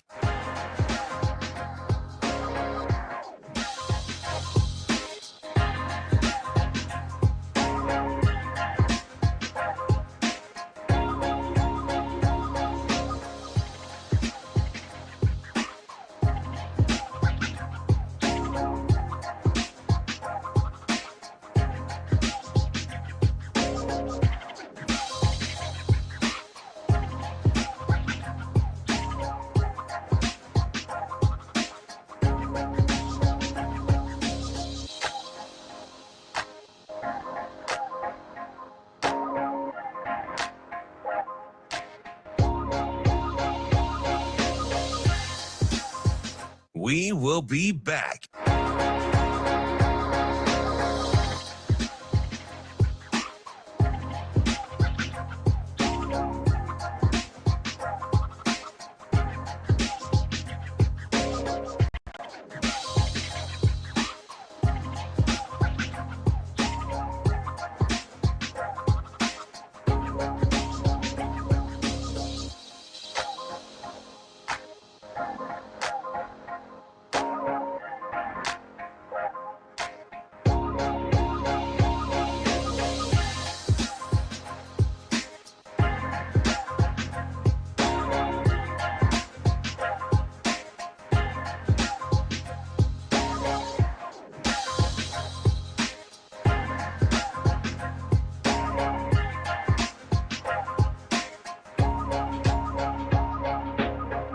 We will be back.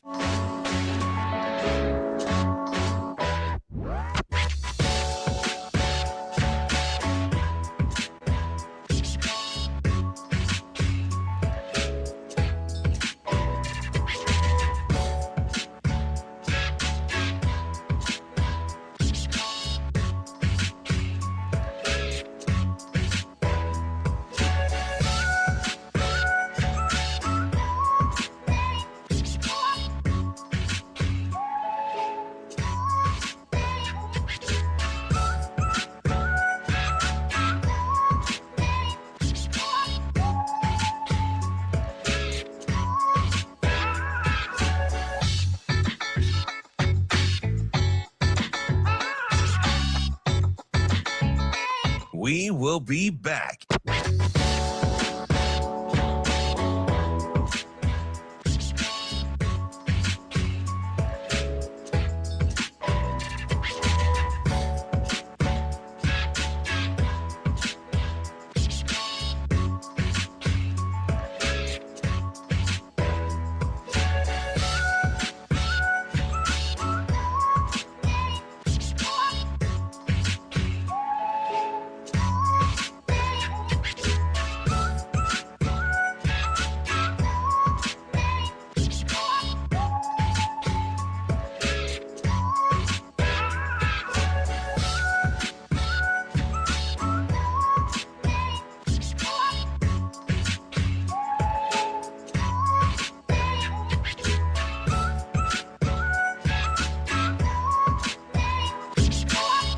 We will be back.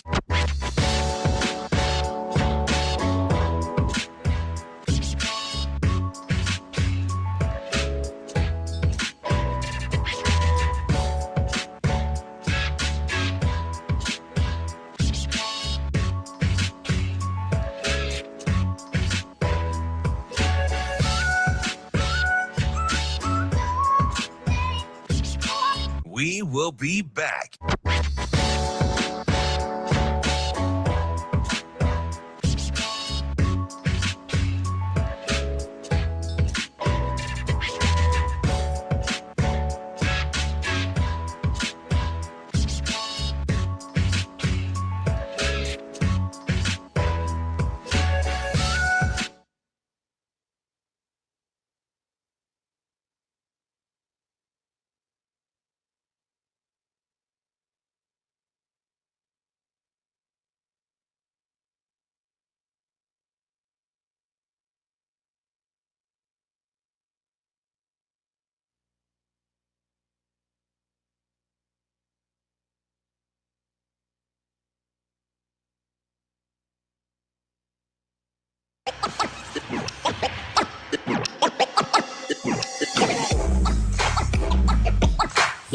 You're listening to Hurrdat Sports Radio. Walker lines up behind Locke. They brought some extra beef in, did the Badgers. You're going to get power here to their left. Turn, zone read. Hand it off to Walker. He gets stuffed. He'll lose a yard. Huskers will take over on downs. John Bullock, the first to fire through. So the Huskers deny the Badgers on fourth down. Emmett stays in. No, it's Dante Dowdell right behind Dillon in the pistol. Two wideouts left. Now motioning is Banks. They give it off to Dante right in there. Touchdown, Nebraska. Dowdell's second rushing touchdown of the game. And Nebraska firmly in charge of this one at 33-10. Yeah, no. Halfway through the show here on Hurrdat Sports Radio, AM 590, ESPN Omaha, ESPN Tri-Cities. We're live on Twitter, Facebook, YouTube. That's DB. I'm Ravi Lulla. We are here at Hurrdat HQ. DB, I had some logistics questions for you. Okay. So a couple, they're unrelated, but I think they kind of fall in that same category. So somebody mentioned in the chat about different bowl games that they were looking at Nebraska possibly going to, right? These chairs, bro. I know. I know. Not going to be able to feel my cheeks by the time we're done here. But and I'm already answering. But so you get the same number of practices regardless of when the bowl is, right? It's 15? Yeah. So it doesn't matter when the bowl is. Yeah, you just back the clock up from the date. Yeah, so you get 15 regardless. Yeah. So that's not going to matter, guys. Just wanted to make sure I had you right on that one. The second one is more of an in-game logistics. Okay.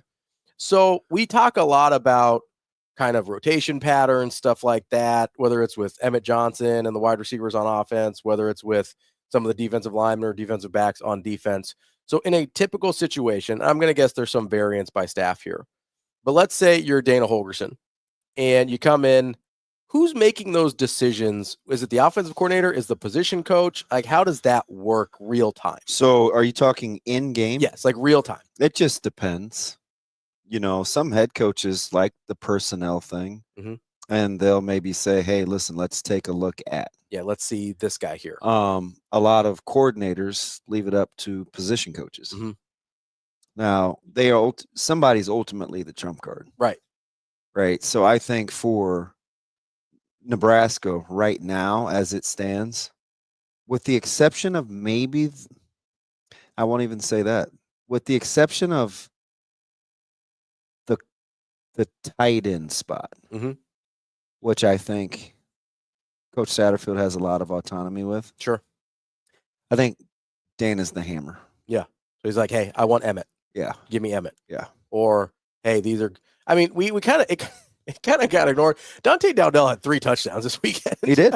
I mean, he did. But I think it's smart, the utilization, because he's not the feature guy. Right. And they put him in very good positions to be successful. And I said this from the jump, as hard of a time as I wanted to give you about the running back room, I would admit that I said this from day one. I felt like the philosophy was backwards. I felt like you should, if you want to hammer late, you end with Dowdell. You don't start with Dowdell. I agree. Yeah, I would agree there. So, and you saw that against Wisconsin. Yeah. I mean, he's just a heavy, physical runner. Yeah. You want those guys to be tired when they're trying to tackle him. Yeah. Because, I mean, he's going to give it to you. Oh, yeah. And you saw that. I mean, he was kind of trucking guys a little bit. And not near as many spin moves from my man, EJ. And he was still got a little PTSD on the spin moves. Nah, he was sitting on the goalpost. He kind of has his routine. Yeah. And I always, every game, him and Kate, like, I go down and, we have our thing. But he was sitting down this time. He's kind of under the goal line with his headsets on. Yeah. And his toes were up and he's kind of stretching. Because I don't know if you've ever, like, try this at home. Like when you're sitting on your butt and his back was straight because he's against the goal, the goalpost, just point your toes straight up. Yeah. Like quietly, it's a nice little stretch. Yeah.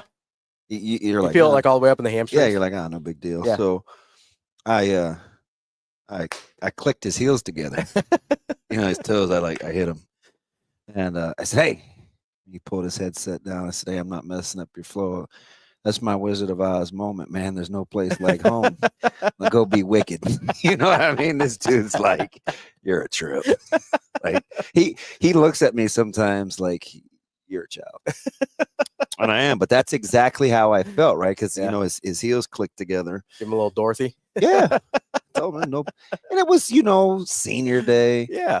And so to see him play, like that's the cool thing about working for the network. Yeah. Is I can be a homer. Oh, 100%.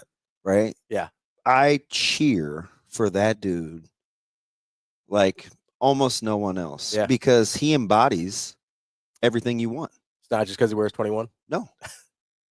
I told him 2 years ago. I said, it looks better on you than it did me. But he's just unselfish. Yeah. And he's not a complainer. Yeah. You like to see those guys get rewarded. Yep. There's just something about being low maintenance. Yeah. And I said this a couple of weeks ago. There's just a natural tendency for coaches to not mess over, because that implies malicious intent. No, it's a little neglect. If you're going to make decisions and it's going to be at an athlete's expense due to time, you typically, and it's equal. Yeah. You typically pick the one that can deal with it the best. Yeah, the one that's not going to give you a headache. No. And that's EJ. And I get that he sounds unfair. But it's just how it goes. And it might be unfair. But you also have to look at, okay, is it because I just don't want to deal with it? Or is it because if this guy is not engaged in a headache, it's not just a me problem, it's a whole team problem. Yeah. Right? Like there is real reason to do it other than I just don't want to have to deal with this guy. That's why I think it's just, it's just easier. Yeah. I mean, I give you And because I don't know, and I shouldn't even use this as an example because people are going to be like, what does he know? I don't know anything. I can just give you an example of a practical example of how this could play out. Fedoni, Bork, and Luke. Sure. Yeah. One of those guys is much easier to deal with in terms of what you want the desired outcome to be. Sure. Luke is going through a stretch where he was kind of just happy to be there, so he's going to be low maintenance. Bork is super unselfish. Yeah. Fedoni is super competitive and very high strung, right? So you have to factor in all those temperaments when you're trying to decide what to do. Like, those are the things that matter. See, what fans will say is, just do such and such and such and such. But sometimes you have unintended consequences. Yeah, it's not always that linear or that isolated, right? No. Everything has ripple effects. Ask Mac or Coach Hoiberg or anybody where they're like, if I have to settle into a rotation, I know who I have to throw a bone to early to keep them engaged. Yeah. It's just and to keep them from not being a problem. It's just how it goes. And I think that's part of now the less you have to do that and think about that, typically the better program you are. Yeah, that's why you like guys that don't need babysitters, right? It's my number one thing. The more of those guys you have, the less you have to think about other things. It's my number one thing besides football. Although I am glad you brought up Fedoni, because I think a lot of times when we say who's going to be the biggest headache for you, we immediately assume that's, this guy's being a baby or this guy's doing whatever. But he's not. It's not. It's like, this is a super intense dude who's hyper competitive. What did Coach Rule say when he first met him? They shared some of the same there's a lot like him. He was mad that he wasn't practicing in the spring. He didn't want to wear the brace. He was mad that he shut him down early because he wanted to practice. Or that his season wasn't as successful as he thought it was. And Coach Rule's like, you made it through a season healthy. He's one of those guys that came back on a Wednesday in the young guys practice. You know what I mean? But super competitive. He's just competitive. Highly, and I know these are very disparate examples, right? But take Michael Jordan, for instance. If that guy's not playing, he's going to be a pain in your ass, right? And obviously it's Michael Jordan, so he's always going to play. But that dude, I mean, his second year in the league when he's got the broken foot, he is running people ragged, trying to get back on the floor. And they're like, Mike, if you got a chance, you're never going to play again if you mess this thing up. And that's the type of dude where you're like, man, watch it in the locker room. Yeah. You know what I mean? I have a guy like that. Yeah. Quentin Warren is like that. Yeah. He's a menace. Yeah. He's my menace, and I love him. And we learned how to control. I tell him, I said, he's like fire. I'm like, you're great in the fireplace. Let's keep you in the fireplace. Let's not let you enter the whole house. You get out in the house, and then we're all in trouble. Man, we're all torched. And he's like that. That's it's like my dude. You know what I mean? So 100%. Sometimes there are just guys that are like that. He hasn't felt great all week. And his dude follows me.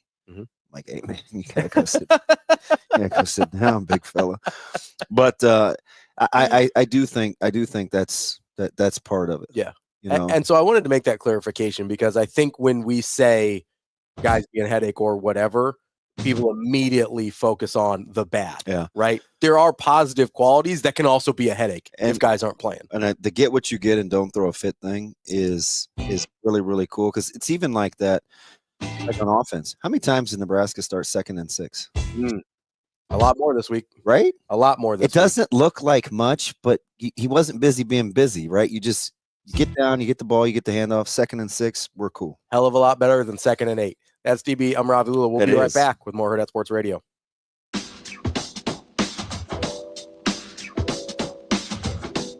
We will be back.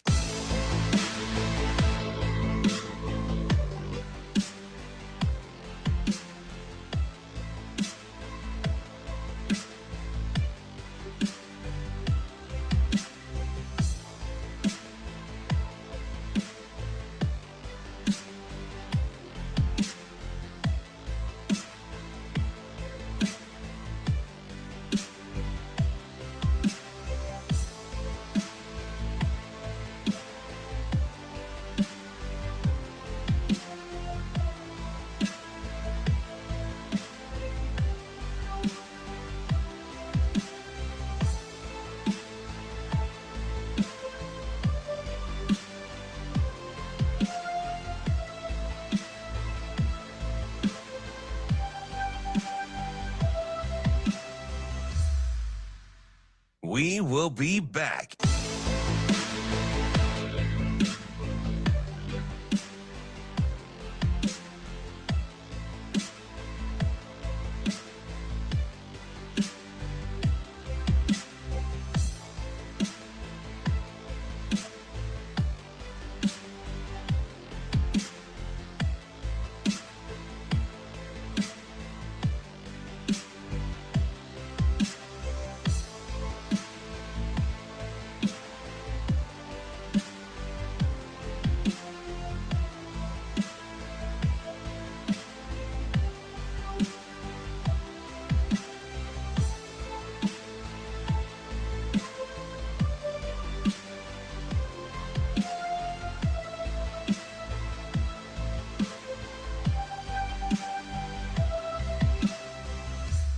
We will be back.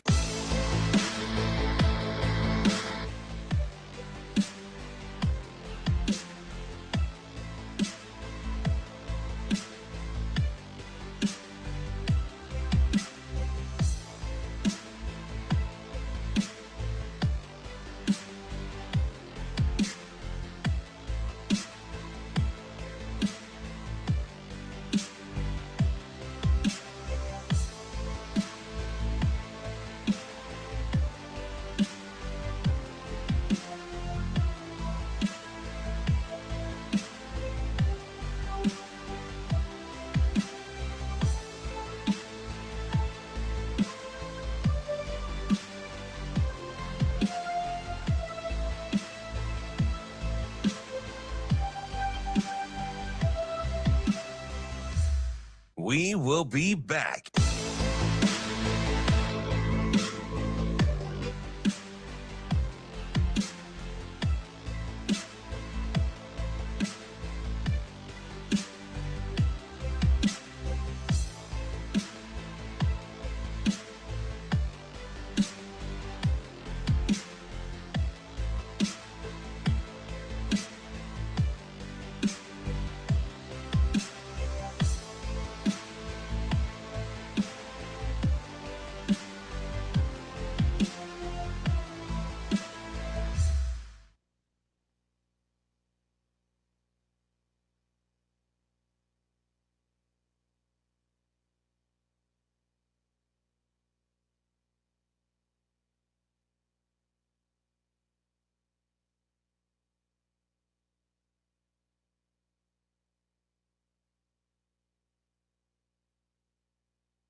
You're listening to Hurrdat Sports Radio. Yes, 100%, 100%. And again, it's relief in that I've got the benefit of doing this twice before, and staying, like I think I said to you guys, like when I made the change with Dana, like I look at the weight room, I look at the training room, I look at sports science, I look at sports psychology, I look at the player development, I look at the recruiting, I look at all the things we're doing and believe it's all right and it's all going to pay off in a big way. It's just, I look at the players and they're coming in every day and then it's a close loss and then it's a close loss. Will this work? Will this work? Will this work? And I would have liked to have gotten our 6th win a long time ago, but there's something really important to us about playing Wisconsin. To be quite honest with you, Julie and I sat there 2 years ago and we watched the Wisconsin game, and it looked like it wasn't going to work out where I was going to come be the head coach, just couldn't make things work. I remember watching that game and watching Wisconsin it was a close game, and then Wisconsin just kind of beat us up on the line of scrimmage and pull away at the end of that game. And then soon thereafter, Trev and I were able to work some things out before the Iowa game. So to come, full tilt 2 years later, to be able to run the football in the game, to be able to stop the run, yeah, I'm proud of them, but it does feel like relief, and it feels like relief because I want those older players to leave here. Like Giff kept saying, like, as he was walking out halftime, like, I want to change the program forever. And just obviously we're not where we were in the 90s. We're not there. I'm saying just in terms of we're not snake bit. There is no curse. You got to just go play good football. And if you play good football, good things will happen. So we'll have to do that again Friday versus a great team.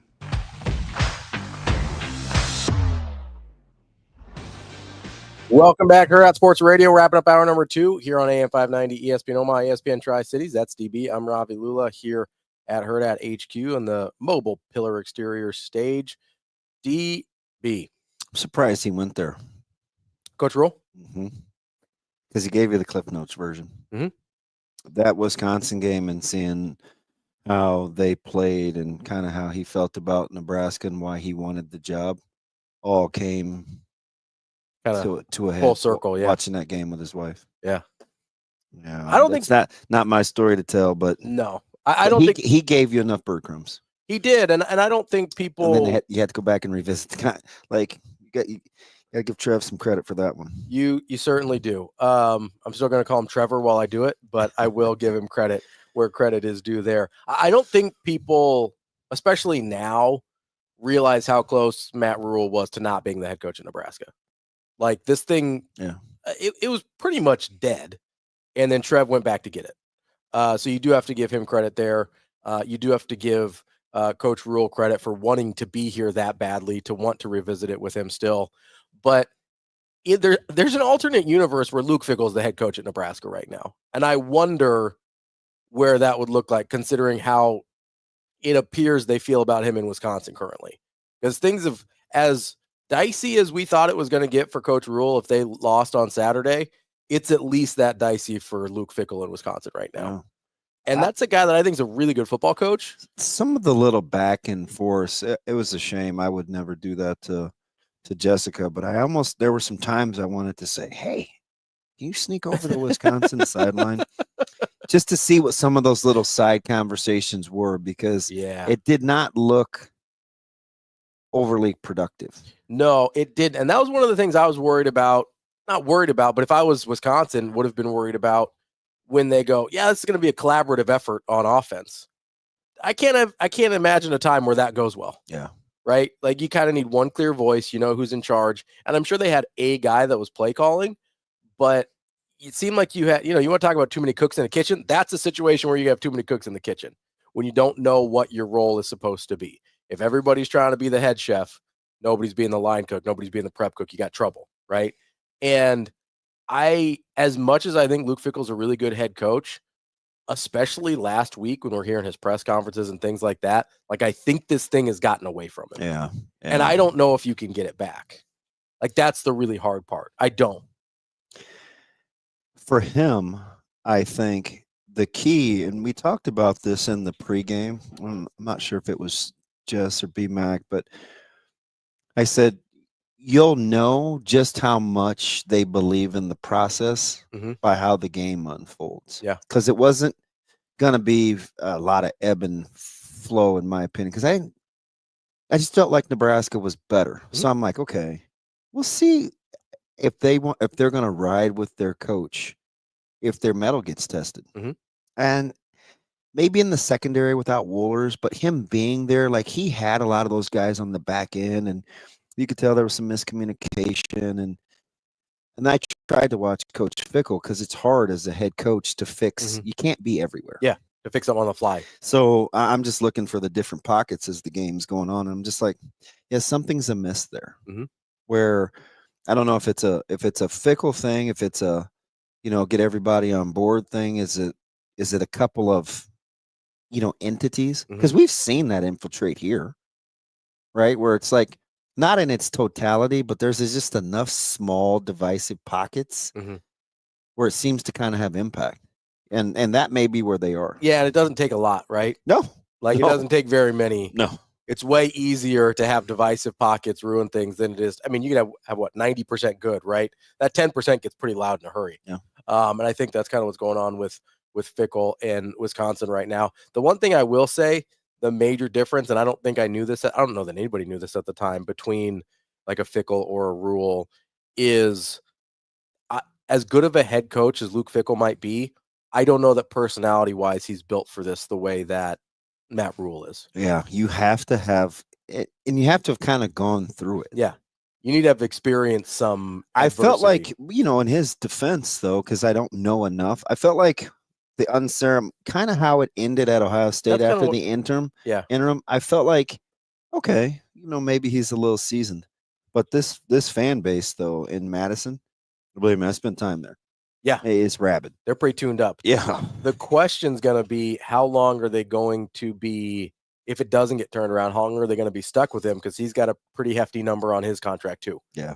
So that's going to be super interesting. The one thing I will say, and I'm going to say something nice. This is going to be two things I say nice about people I don't like in this segment. I gave Trevor his due on bringing Coach Rule back into the fold. The other thing, as much as I don't like Dion, I think personality-wise, he's built for these types of jobs. Just because he can pencil it. Yeah, because he's going to let, like, whatever you say to Dion's rolling off his back. Sometimes he probably needs to hear some things a little bit better.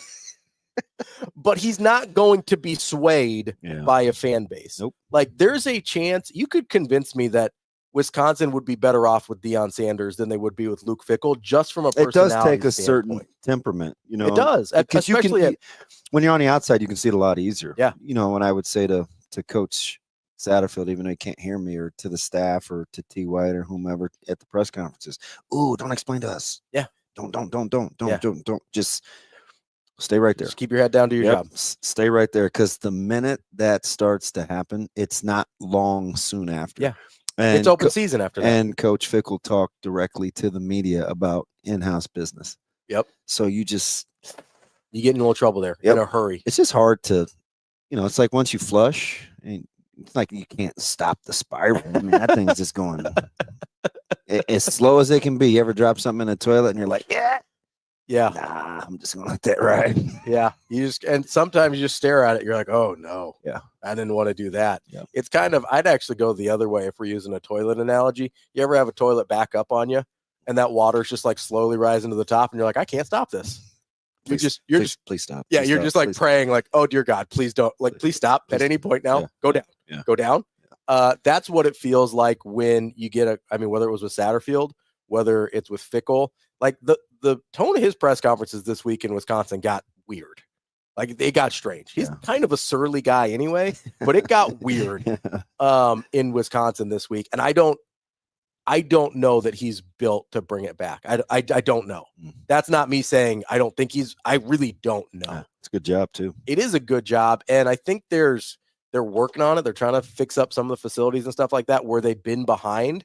But I look at that and I go, okay, is that a job that'll pay a $40 million buyout? Well, so, and the cool thing about it is we're getting a chance to see it play out real time, because their lives have intersected a couple of times in similar situations at the same time. And you saw real time how they handled similar conflict in the moment. I think that's one of the things you have to, if you didn't before, it was a very easy compare and contrast. Yeah, because there was a gulf between them, right? Like, it was not even in the same neighborhood. And I think that's one of the things, if you didn't appreciate it about Coach Rule before, that you have to after this week, because you're like, man, there was actually a lot of pressure on this game. And not only did they meet it, he acknowledged it beforehand. I mean, like you said, he goes, it's probably one of the biggest games of my coaching career, right? To acknowledge that when you're in the moment is, instead of after the fact. Oh man. Like, that's really hard to do. Yeah. Because you're not giving yourself any outs, right? That's the thing I like about Coach Rule. What, you like being in the corner? I don't like being in the corner. I like guys that aren't being, I don't like guys there's nowhere to go. I like guys that aren't afraid to be in the corner. Yeah. Right. You know me, I'm wiggly. I'm squirmy. I don't like getting pinned down. I like when guys aren't afraid to be there, though. That matters. And Coach Rule's not afraid of being in the corner. Nope. He'll do your little Muhammad Ali rope-a-dope on that. It's like, hey, I'm just going to roll the shoulders and wait for my time. Well, you're not kidding. And they certainly found it this week. I will be interested to see how that reveals itself against Iowa. We'll get into Iowa more this week for sure, but that's going to be really, really interesting. And I think when I said earlier, if they make it about football, it's because I think they're a better football team than Iowa overall. But you're right. Iowa's identity is a lot tougher to overcome than Wisconsin's. It's football. Again, 5.5. Big number. Yeah. Vegas is letting you know Iowa's more consistent program. We'll talk a little bit about Vegas and things we got right, things we got wrong at 9:30. But coming up next, we're going to talk to Troy Huebert of Central City as we wrap up our high school state championship previews here on Hurrdat Sports Radio.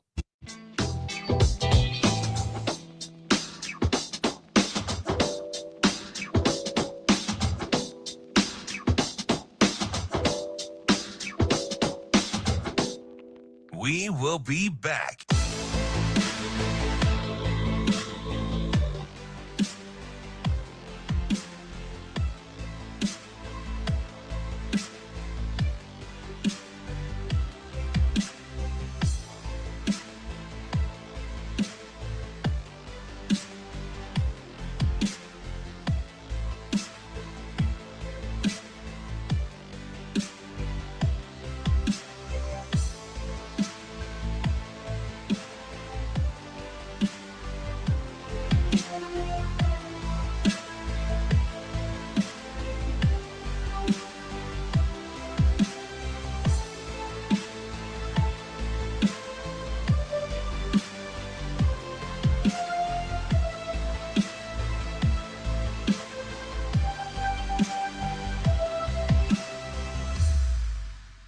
We will be back.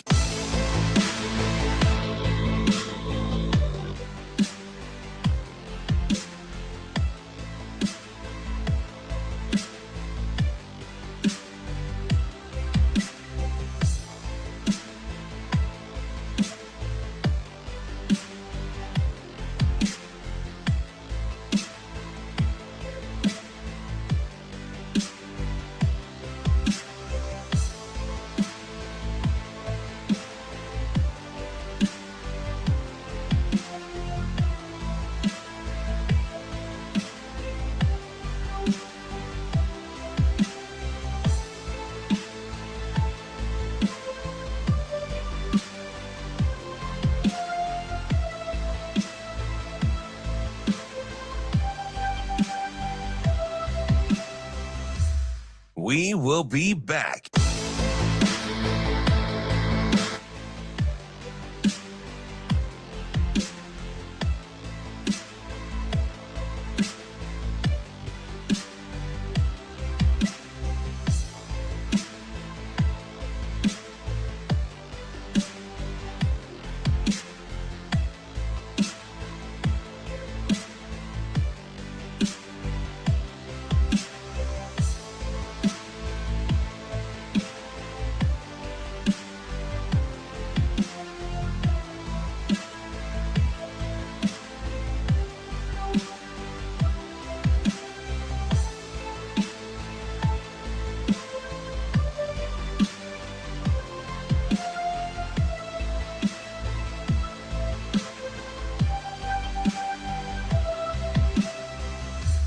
We will be back.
Welcome to Hurrdat Sports Radio.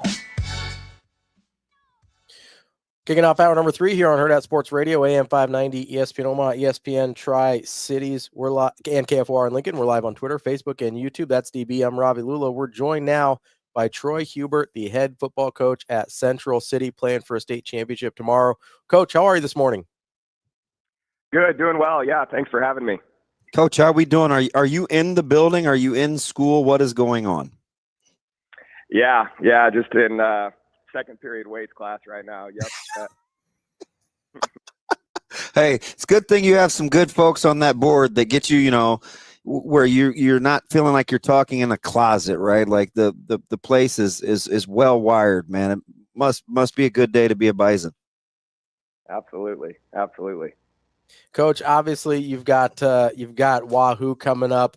That's a huge matchup, playing for the state championship. I know you've got. I'm gonna let DB ask about his guy Parker. So I'll ask about Kai's, your running back. He is a monster. Like how talk to me about how good he's been for you this year. Yeah, he's had an outstanding year, and the big thing is he's been able to stay healthy. A year ago, last year, week 8, he got dinged up like the first drive of the game, so he missed that game. Then week 9, otherwise he'd have been a 1,000-yard rusher as a sophomore. And then, he played a lot for us as a freshman too, so we kind of knew what we were going to get from him coming into the year, but we just knew we had to keep him healthy. And, he had a great offseason, got bigger, faster, and stronger, and he's done a great job of carrying the load for us.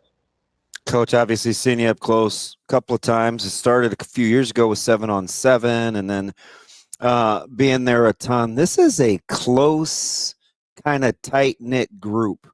How special is that? I always talk with our team about kind of chemistry and culture and love kind of being our superpower, man. It seems like you guys have a lot of that. Yeah, it starts with our seniors. We got 15 outstanding seniors, and the leadership is phenomenal from that group. And like you said, it's just the brotherhood on our football team is something that is, it's not always the case. I mean, it's different this year. It's just different is all I can really say. I mean, we come out for practice, and I just love it. As coaches, we don't have to motivate. We don't have to talk before practice. We don't have to say much. All our seniors, our captains talk. Everybody comes out ready to go. And, you just see it on the field. You see the high fives, the butt slaps. I mean, guys are excited for each other. They want to block for each other. They want to do all the little things. And so, it's just been a fun group to coach, and, we're just really enjoying it right now. Coach, I'm an offensive guy myself, so I tend to be a little enamored when I see things like you've got a 2,500-yard passer, you've got a guy knocking on the door for 2,000 yards rushing, you got a couple of high-end receivers in Dent and Hankey as well. Like, Hankey's tough. It's pretty unusual to have not just that high-powered, but that balanced of an offense really anywhere at the high school level. It's pretty special. It doesn't always happen, and when it does happen, you can do things like we're able to do on offense. We just pride ourselves on taking what the defense gives us. If they want to play too high and worry about Dent over the top, then we're going to run the football for 400 yards. And if they want to play our spread game and put guys. Bring guys down in the box. We're gonna throw to our guys on the edge, and we got some speed out there and some talent. So, it makes us tough to defend, and especially when you can stay in 12 personnel and do multiple things. So about week 8 or 9 of doing NEB preps every week with some of the guys, and we start looking at matchups. We felt like we knew Wahoo was going to be a wagon, right? Built tough in the trenches, and Brigham's a stud, and it's a quality program. But if there was an offense that could kind of present some problems in terms of balance, it would be Central City. Did it help that the playoffs weren't as high flying and high scoring to help you kind of hunker down a little bit in terms of what you may see against Wahoo? Yeah, we saw some really good defenses the last 2 weeks, and we knew that, and so it's really helped us offensively. Just try to figure out some ways to attack those, at this time of the year. And we've told our defense, when we got done with week 9, we just said, this is the time that we've got to really be playing our best football, and we're going to have to rely on you guys at times. And just for them to come out the last 2 weeks and play the way that they have, and, force 8 turnovers in 2 games, and, just be able to stop, like Sydney down deep in the red zone multiple times last week. I mean, it's just been so big for us. So, we're now starting to really just play complementary football and just, be able to build off of each other. And, if the offense is playing well, then great. But otherwise, we know that, our defense can play well too. So, yeah, it's exciting to see him playing that way. Coach, we'll get you out of here on this one. You guys have played, as you mentioned, as your defense kind of has developed and grown, you guys have played games kind of all over the spectrum from, 52-50 to 19-7 a couple weeks ago. Like, if you had your druthers, where would you want that game to live? Yeah, I don't know. I mean, we know we're going to have to score points, this week. And, Wahoo, their offense is just, really good, and they do a lot of good things, and they have a really good scheme, and obviously, one of the best backs in the state, all class. So, we know we're going to have to put up some points, in this one, but, we're just excited. It's going to be a fun game, and I know our kids are going to be ready. Coach, good luck tomorrow, and we will hopefully talk to you soon. Awesome. I really appreciate you guys having me on. Thanks, Coach. Best wishes. Yep. Thanks. Take care. That is Coach Troy Huebert from Central City getting his team ready. That's an unusually high-powered, balanced offense. It is. And like, that's not something you see a lot. It's a fun team to watch too, and obviously you have an affinity. Guys will come in. Well, even it's just kind of how they're wired. I mean, they came in. Leah and Brett came in probably a month ago, maybe, and they brought Parker with them, and we're just like on the back deck watching huddle. Mm-hmm. Right? I mean, that's just what kind of that's just what kind of competitor he is, and just dialed in. Yeah, and it's cool too because his older brother got a lot of the accolades. Yeah, and so it's cool to see him kind of come into his own, and it's super kid, man, easy to cheer for. It's one of the few people Zoe likes, so that's always a bonus, man. It should be exciting. They're the one team I think that's built to give Wahoo a little run for their money. You watch that. That's a really good football team. Yeah. Wahoo, they are explosive and they're physical. Yeah, and we'll talk to Chad Fox, their head coach, here in just a couple minutes when Shane's able to grab him. But yeah, that's going to be those Class C title games tomorrow are both fascinating to me. I'm excited to watch both of those. Obviously, you got Bishop Neumann, you got Wahoo. Those two games are going to be. I mean, you're lucky. You get a good slate tomorrow. Yep. Not only with the C games, but also with Scott Bennington in the nightcap. Like, you're gonna have a good day. You're gonna have a good time. Yeah. Hopefully, you're in a good mood. Some of these guys on social media real time are gonna put me in a bad mood, but I'm trying. Right? It's like, just help me out. Yeah.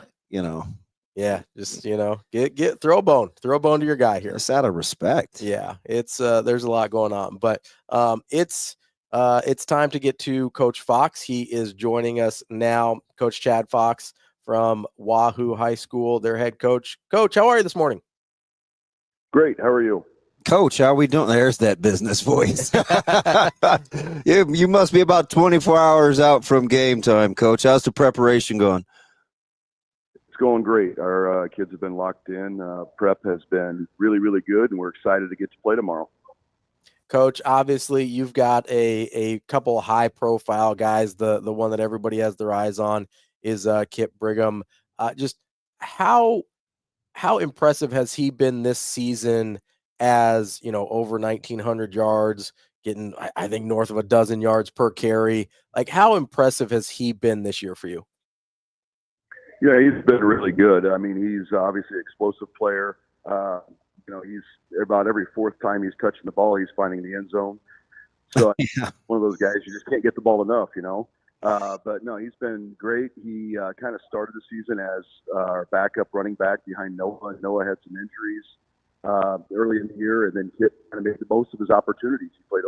He was the only back we had against Aurora, and he kind of blew up in that game and had an unbelievable stat line where he had over 400 yards of production with returns and catches and runs, and it was like 8 touchdowns or some crazy number like that. So he's a highly productive player for us, and we just got to get him the ball as much as we possibly can, and good things usually happen. Coach, you guys can throw it. You can throw it to him. He can run it. But you're so good. I tell people kind of what makes you guys a little bit of a wagon is defensively. How much does it help that you're practicing against some of the guys that you do? Because a lot of times you don't see teams that are that explosive on offense that are so physical on defense. You guys seem to have both things rolling. We do. And, sometimes with our offensive production this year, our defense has been overshadowed a little bit, which is understandable. But, yeah, defensively, we've been shutting teams down. We stop the run first. That's the first and foremost priority. And we've got some big defensive linemen up front, Jake Scanlon, Eli Emerson, Eli Shada, Luke Speck. And we've got really good linebackers, Braylon Iverson and Harrison Krieger and James Gaskins and Tatum Smart. Those guys have all geared up to stop the run. And if we can do that, then we usually feel pretty good about things, because now you got, your offense that you're facing is kind of a one-dimensional thing. And now we know what they're going to do, and now we got to defend the pass.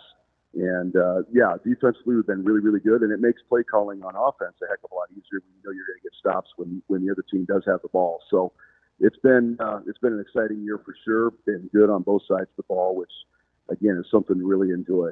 Alex is a great guy, and like us old head parents, at some point we have to admit that our kids are better than us. How has that been with Shada's development? Because he's definitely a guy that pops on film. Yeah, Eli has been good. He's been tight end DN for us, and he's been a good player for us. I mean, he's got a lot of length to him, and he does a really good job on D-line getting hands on, and my man can set the edge. Yeah, setting the edge. He does a really good job with that, and it makes it really hard for teams to get to that edge. We've got decent speed. I think that's one thing that's maybe underrated a little bit on us is our quickness to the ball can be overwhelming for some teams. They try to find creases and they try to find edges to get, and they just can't get there because our kids move and pursue pretty quick to the ball. Coach, we'll get you out of here on this. Obviously, on the other side of it, Central City's got a super high-powered offense as well, meeting with your high-powered defense. What are some challenges that Central City presents for you? Yeah, they are we'll have our hands full for sure. They're explosive on offense. They've got a lot of really good, some speed on the outside as well, which matchup concerns for us a little bit. But good quarterback. He can sling it. He does a really good job of getting the ball out on time and getting the ball out quick. And they got a nice running back that complements all of that. I mean, they got a 2,000-yard rusher sitting back there, which is kind of unheard of in high school to have, kind of firepower throwing the ball and then having a really good running back that's a 2,000-yard rusher behind it. So they've got the full total package offensively. That's going to give us a great challenge on tomorrow. But we look forward to that. I mean, it's a championship game. You should be playing the best of the best, right? And we'll see what happens. That's Coach Chad Fox from Wahoo. Coach, we appreciate it, and good luck. Thanks, Coach. Yes, thank you. You bet. Appreciate that. That's Chad Fox from Wahoo. They'll play tomorrow afternoon against Central City. That'll be a good one. Yeah, it is, and that's a tough program. Not to be confused with journeyman reliever Chad Fox, time of the Boston Red Sox. I remember I fell in love with one of their running backs. This is probably 3 or 4 years ago in Lubin, who ended up walking on in Nebraska. Oh, yeah. Man. Yeah. Like, these guys run the rock. They certainly do. Obviously, Brigham is the star of the show over there offensively. We debated which sport he was better at on NEB Preps.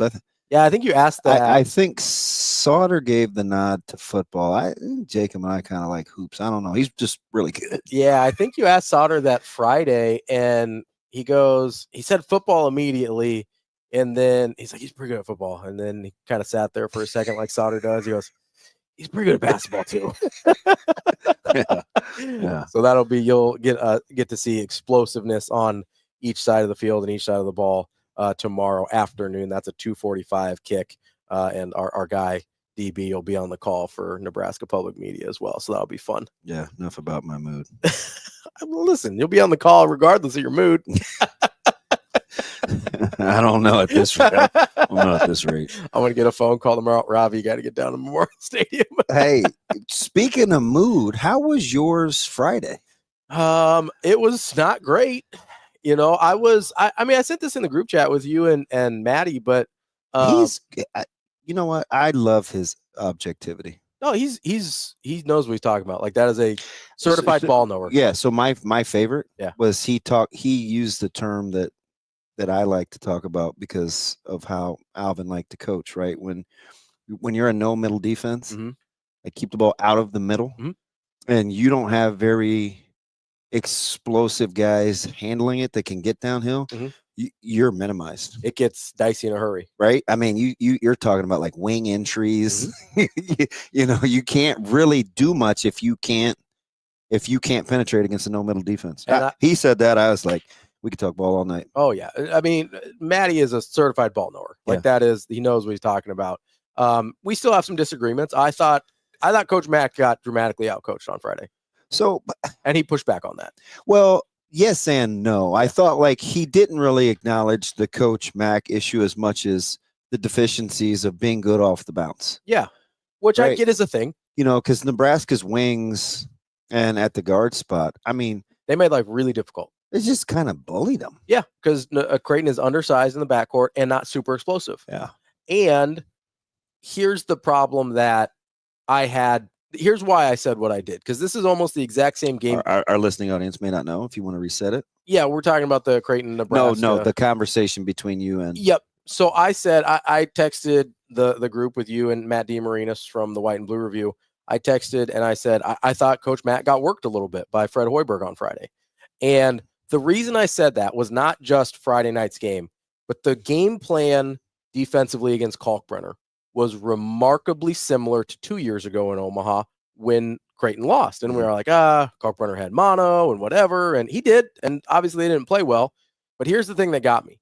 Their 3-point numbers were almost identical, right? Nebraska showed they were willing. Yep. Hey, we're not gonna let Kalkbrenner hardly even touch the ball, right? And if you guys can shoot well enough from the outside to beat us, more power to you. And that's a bet that not very many teams make against Creighton because of their reputation. But coming into this game, as bad as Nebraska shot the basketball, I believe it was 25.6% from three coming in, Creighton was only at 31.5, right? This hasn't been a great shooting Creighton team yet. And I don't know if it ever will be. I don't know. We'll see. That remains to be seen. But what really got me, and the thing that made me say that, was Creighton 2 years ago in Omaha. Do you know what they were from three? They shot in the 20 percentile, right? 10 for 40. Yeah. Do you know what they were on Saturday? Right there. Friday, 11 for 42. Yeah, right there. We learned nothing as a coaching staff. Creighton, they learned nothing from what happened 2 years ago in Omaha. You think that's the Asian that Nebraska's going to get? Not consistently. I think that's in there. They'll get that some, but I don't think consistently he's at that place. I don't. That they look like a really good defensive team. Yeah, I think they are genuinely a really good defensive team. I think they're going to go through stretches where it's hard for them to score. I think they're going to go through stretches where their shooting is a problem, and they're going to probably lose some games because of it. But that's why I said that Coach Matt got worked by Fred Hoiberg, because I would like to think, and I mean, I'll go as far as say, I know you can create looks for your post player without trying to shoot them out of the defense they're in. And I know Coach Mack is a good enough offensive mind, and I've seen him do things like this before where he can execute that, and he can get his guys to execute that. Now, if that wasn't in the game plan, hard to ask him to do it real time if you haven't worked on it. Did you put any of that on, like, demanding the basketball from a post standpoint? No, because Kalkbrenner's never been like that. Well, I mean, like, he's never been, like, he's gotten the ball plenty when guys have been trying to stop him. The one field goal attempt? Yeah, it was ridiculous. Now, he probably should have been a little more aggressive, but he barely even got touches. That's the problem, is he wasn't even getting touches. And I'm sitting there and I'm watching and I go, okay, how many times are we going to run a high pick and roll, and the only time, or a dribble handoff, where the only time Ryan Kalkbrenner is going to touch the ball is 28 feet from the basket? Like, he was out there a lot. Yeah. And so it's pretty hard to get him touches in a place where he's going to be effective if he's never even down there. So, you know, what was interesting in watching that is, and it was very not interesting isn't the word. Watching Berke do what he did, I can't wait to see what they can do with him as he continues to get in basketball shape. Yeah. He's got a lot of versatility. He does. And he's tough. Oh, extremely. Yeah. Like that's the one thing that I'll give. Yeah, that's a good point. Like they had guys in there that were willing to battle. Yep. Like that's the thing that we've seen a lot with Kalkbrenner this year. That's Nate. That's Nate though. That's their staff. It is. That's exactly how he is. But we've seen a lot of guys this year that at a certain point their will gets a little broken by having to deal with Kalkbrenner every single possession. Yeah. Now, I think part of that is on Creighton for not putting Kalkbrenner in better positions to try and break their will early, because there was a point where you've got multiple guys with 3 fouls in the first half. You got everybody in foul trouble, right? Where I felt like they probably could have forced the issue and given themselves a chance to work through Kalkbrenner still, but instead they're shooting 42 threes. Yeah, we might have to. We probably gonna run out of days of the week, but I'd love to grab him because I want to talk about.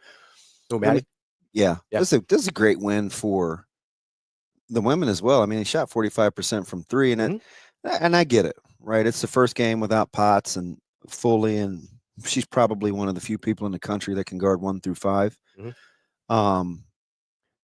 But just to get the thoughts on Nebraska's inability to, and Coach Williams to want to close out and defend the 3. Yeah. Right. When they get into trouble, it happens from what happens behind the arc, and that's not a team you want to do that against. Well, Creighton made him pay. Yeah, that's not a team you want to do that against. And conversely, it's the exact opposite of what happened in the men's game.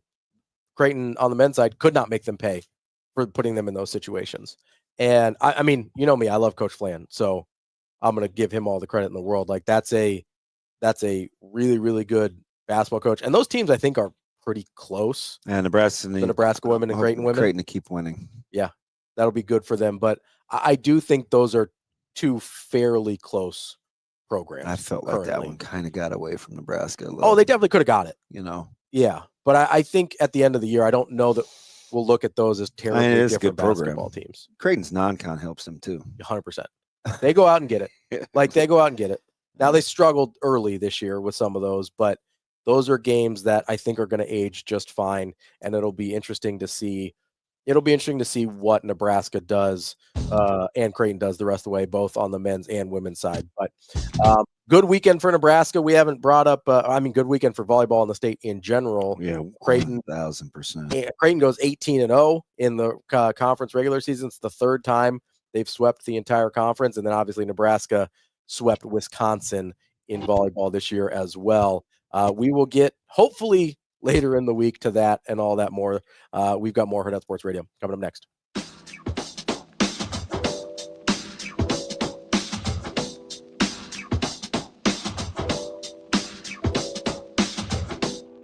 We will be back.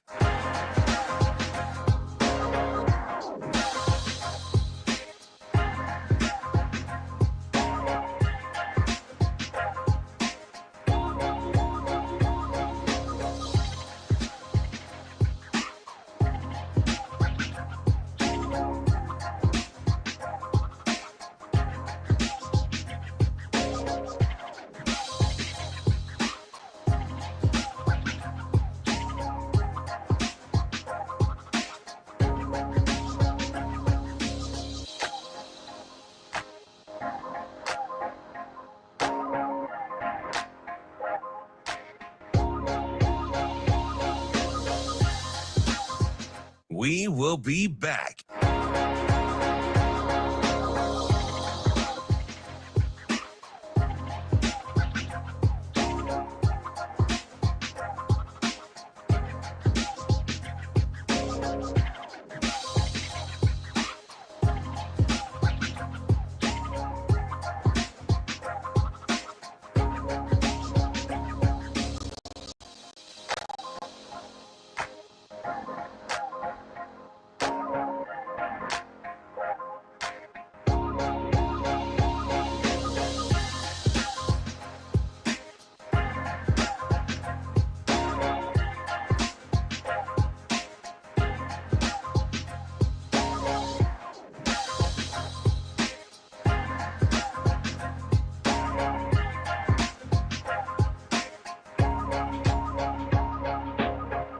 We will be back.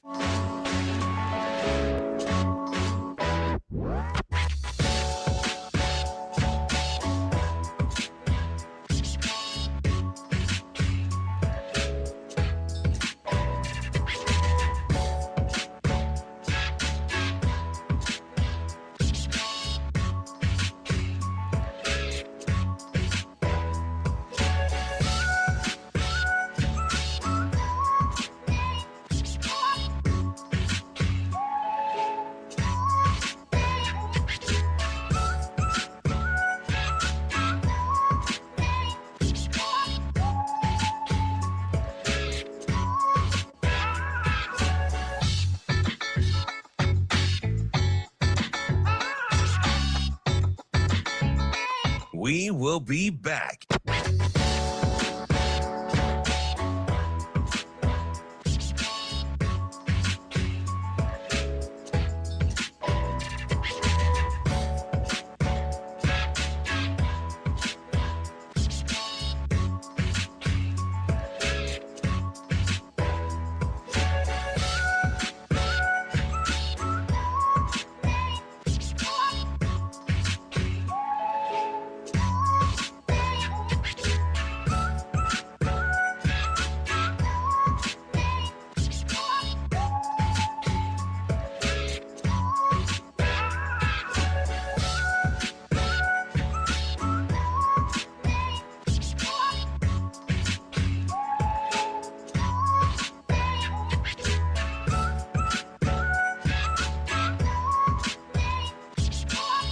We will be back.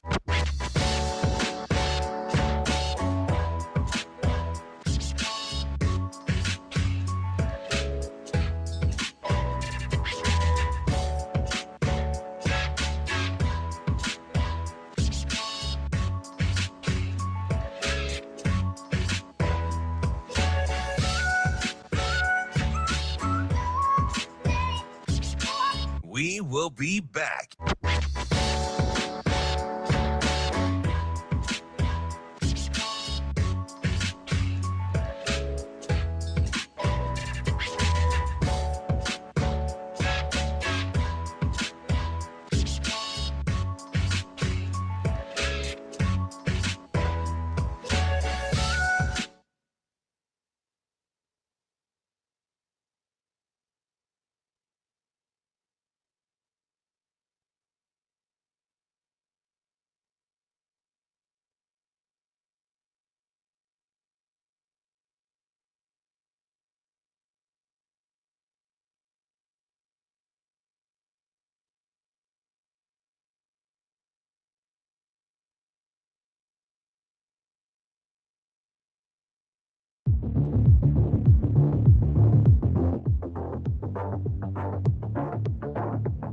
Welcome to Hurrdat Sports Radio.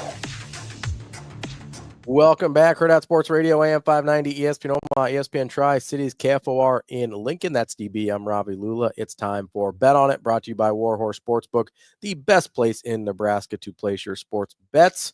DB. Is that cooking? You were doing all right this weekend. I tried to follow your lead. I was like, okay, we're going to stop trying to take the free money. We're going to start trying. Although you would have been right about KC. I'd have been right about KC. Although I did take KC. I did take the Panthers plus 10.5. Oh, so I flipped you though, because remember I said I thought the Commanders were we were going to do it just the opposite. And I go, well, if I was going to lay the big number, KC was probably the team that I thought would cover, but I knew Dallas wouldn't, or I knew Washington would. Yeah, so I went 1-1 there because I took Washington to cover. Obviously, they just lose. So why did you change and take my, I don't get it. I don't know. All right. So what else did we do? I was right. I don't know if I said this one on air or not, but I had Minnesota plus the 11. I think we talked about them possibly winning out. Yeah, we did. I like Minnesota. I thought Minnesota would win, to be honest. And I mean 26-25, that's about, so we were good there. Let almost half that game. We watched that one in the. You know which one got me? Who? Rutgers. That goofy ass game. I told you. And I listen. No, I took Rutgers. No, but we liked Illinois because all things being equal. See, I took Rutgers because I thought that line should have been bigger. I was kicking myself. I'm like, man, I probably cost this guy. Because remember, I was like, you went Illinois late. Yeah, and I was like, no, we got to take Illinois. You went flip floppy on me. I went back to Rutgers, and they weren't going to cover anyway because they were minus 2.5. What a ridiculous game, dude!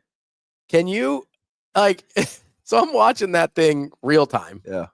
And I'm texting my buddy who's obviously a big Illinois fan, Evan, and I'm just watching this. I go, okay, I couldn't believe they came back out. I couldn't believe they brought the offense back out because he didn't the guy had plenty of leg. He just hooked it right. I thought okay, he figured out the win. They'll let him go again, try and win the game. And all of a sudden, I see Luke Altmaier trotting out there on 4th and 13. I was like, what is this guy doing? Do you think he was thinking I have to score once I start running, or did you think he was going to get down? I thought he was going to get down. That was wild. Immediately, so he catches it. I'm like, oh, they got the first down. They got about 15 yards when he caught it. It was 15, 16, somewhere in there. I was like, oh, that is a much easier field goal. 40-yarder, they're good to go. And I believe they had a timeout or they had time to go up and clock it. I don't remember which. But they were going to be fine. And then he makes that cut to the sideline. I was like, oh, no. Yeah, it looked like Terry McLaurin. Yeah, I was like, oh, no. He may house this thing. And I think Rutgers was the same thing. I think they were expecting him to go down. And then he saw an opening. Bryant just saw an opening and just house call. It was unbelievable. Had another good one, too. How about Oklahoma? Certainly didn't see the win, but that line was way too low. Stinky. I mean, what do you do with Alabama? They got to be out. Oh, they're the thing that's really bugging me, though? But yeah. Like, how is Tennessee in the deal? Is it just I'm open for business. Like, somebody has to walk me through that. Why we think they're good at football? Or why are they ranked where they are? And if they get beat again, now we're going to hear the don't get penalized over. Just win. Yeah, it's the don't get penalized over ugly wins. I feel like and the SEC is going to get 3, but I feel like it's default.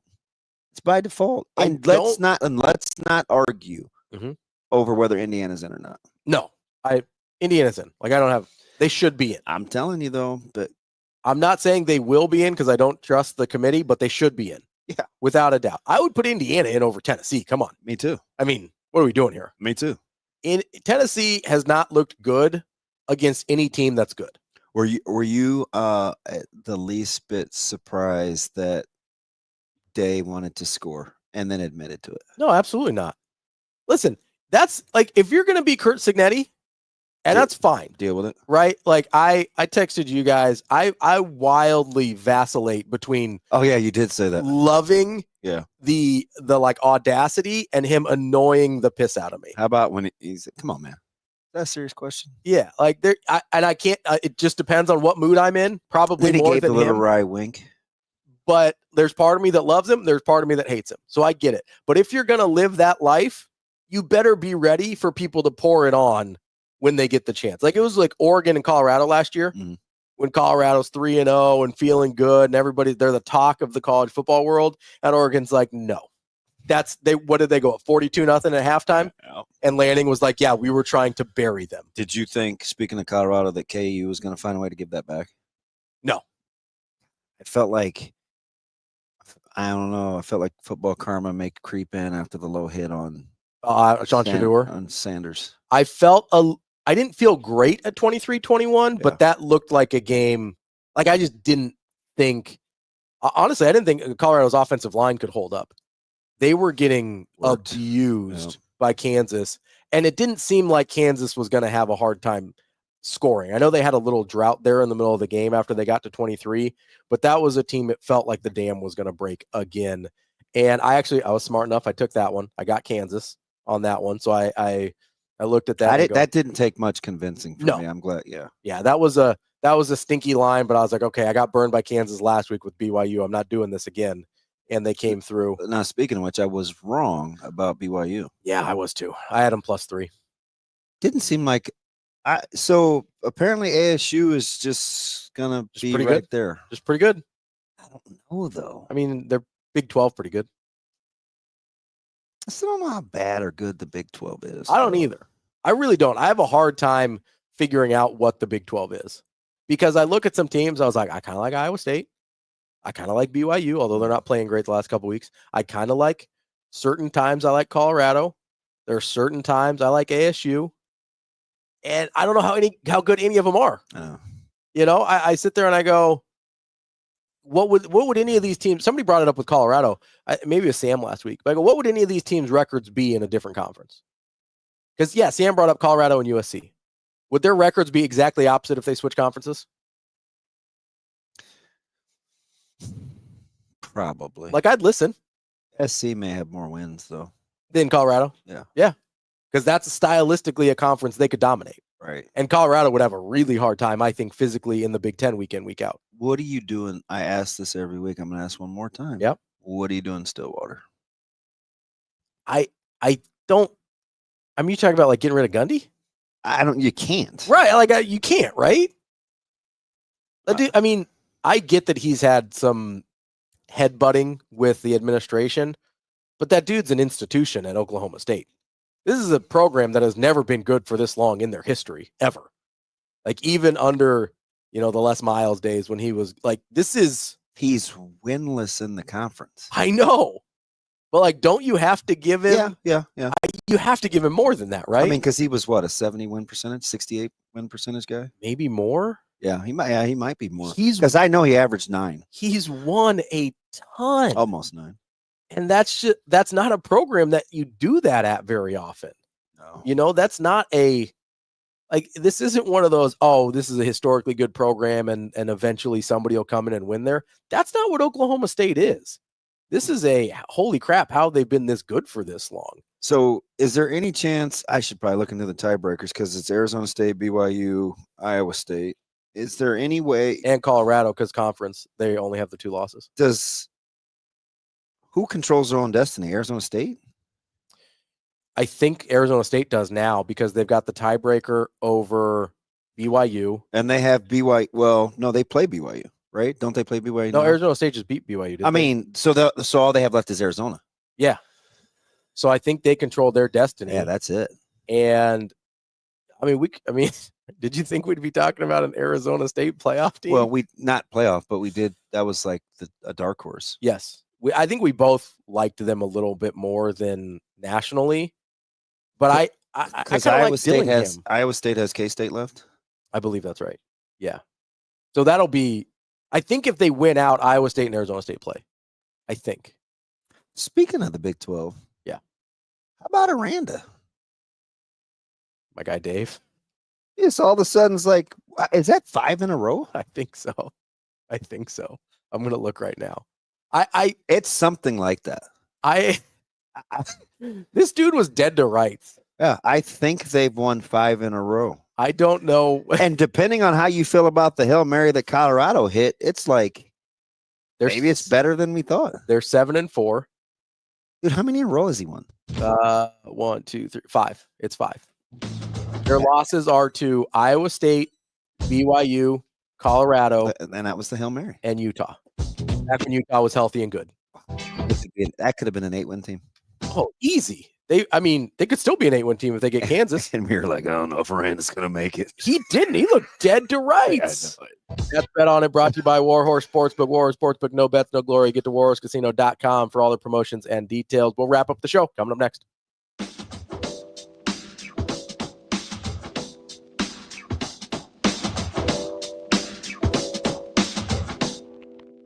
We will be back.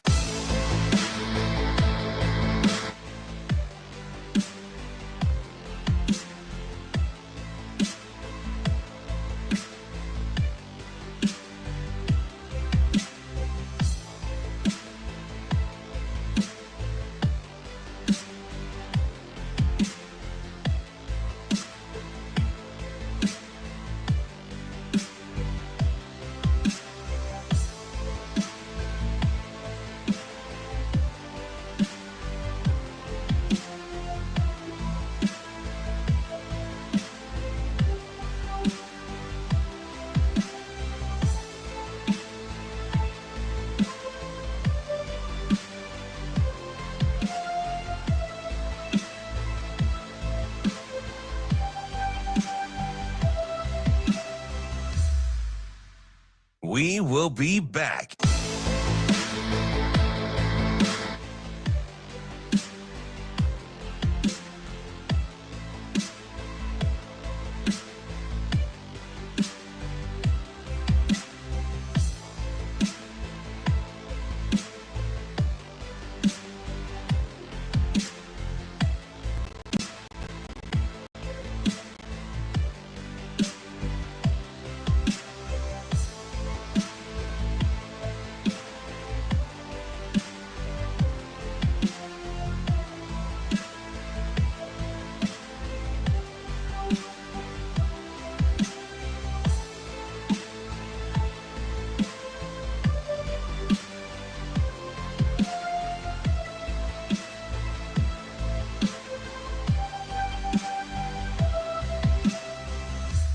We will be back.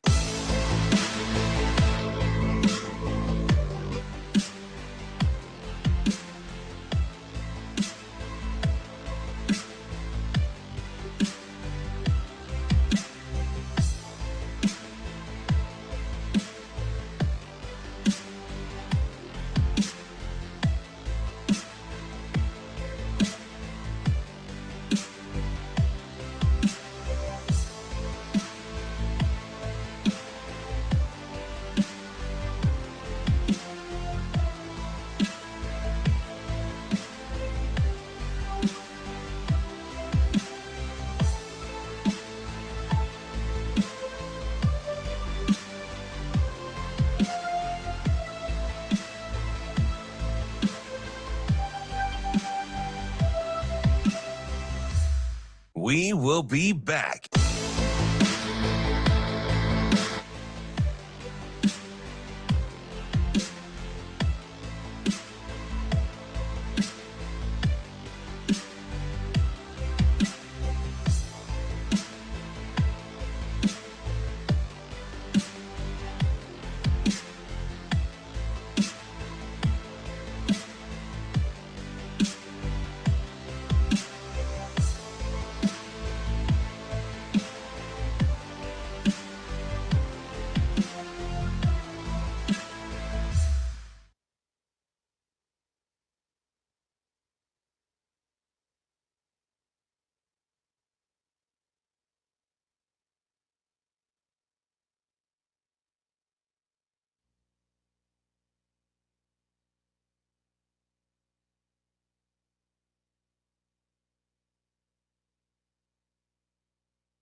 Welcome to Hurrdat Sports Radio. Spins by a defender at the 25, moves to the 30, 35, right side 40, 50-yard line, Caleb Downs behind blockers to the Indiana 40, middle of field to the 30, to the 20 goes Caleb Downs, to the 10, and into the end zone. Punt return touchdown for Caleb Downs. Rutgers showing blitz. Here they come. It holds. The line does. Allmeyer slings it down the middle. Caught at the 20-yard line. Caught to the 10, to the 5. Pat Bryant into the end zone. Touchdown. Touchdown, Illinois. Wrapping up the show here on Hurrdat Sports Radio, AM 590, ESPN Omaha, ESPN Tri-Cities, KFOR in Lincoln. And I'm trying to remind you about the NAB Preps Awards coming up on December 3rd. You will see all 7 classes receive awards for Player of the Year, Offensive, Defensive, Special Teams Player of the Year as well. Make sure you get to hurrdatsports.com to reserve a seat. That thing is right on the brink of selling out, so make sure you try and reserve your seats today. DB, we got a message from our guy Tony on Twitter. There, he quote tweeted, so there actually is a scenario, a wild one, where ASU does not control their own destiny. Okay. It would take, all right, come on, Tony. Talk to me. It would take 5 other results to happen. Oh, geez. But it does exist. So in all likelihood, they do control their own destiny. But there is a scenario. BYU loses, Colorado wins, Iowa State wins, Texas Tech wins, Baylor wins, Cincinnati wins. All 5 of those things have to happen, and ASU would then get left out. But in all likelihood, ASU controls their own destiny with a win. There are still 9 teams alive for a berth in the Big 12 championship game. Are you gonna? So are you just gonna bypass talking me off the ledge about Tennessee? No, I'm not going to talk you off the ledge because I don't know how good they are.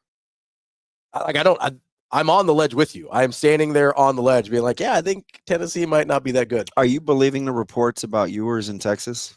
Or about him not being healthy? That doesn't move your needle because not of a ton. Manning. I don't know how much better he is than Manning.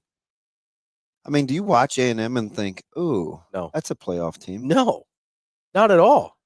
Especially, I mean, can you imagine if they win that game, it's chaos. If they had won Auburn? No, if they win the next one. Yeah. Yeah. Well, even because everybody has Texas firmly in like the top 3. Yes. So if you have this mediocre A&M team beat Texas, and it's a rivalry, so it could. I mean, it's not out of the scope of. And it's not like Texas hasn't laid a couple eggs this year in terms of their just performance. And I know they only have lost the one, but I don't know, man. I'm not. Are we sure anybody's that good? Like, is there one team you're going to just put your name by and say, hey, they're that good? No. Well, in a team that we wanted value, nice work, Ole Miss. Yeah. So much for that plus 1,000 or whatever it was you said. No value there anymore because they're going to be out. Yeah.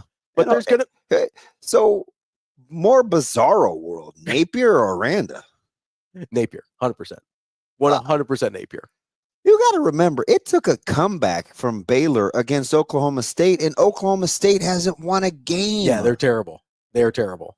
Here's the problem, though, is I've seen Aranda be good at his current spot. Yeah. I have not seen Billy Napier be good at his current spot, but it was a big weekend for our guy, B. Edwards. You had Florida win, got them bowl eligible. Why are you tormenting that man? Because it's really funny for me. But the best thing is Florida State covered. They're 33.5. Could you believe that? I'm like, the Buccaneers is certainly not Tampa. Well, what Buccaneers are they? 30?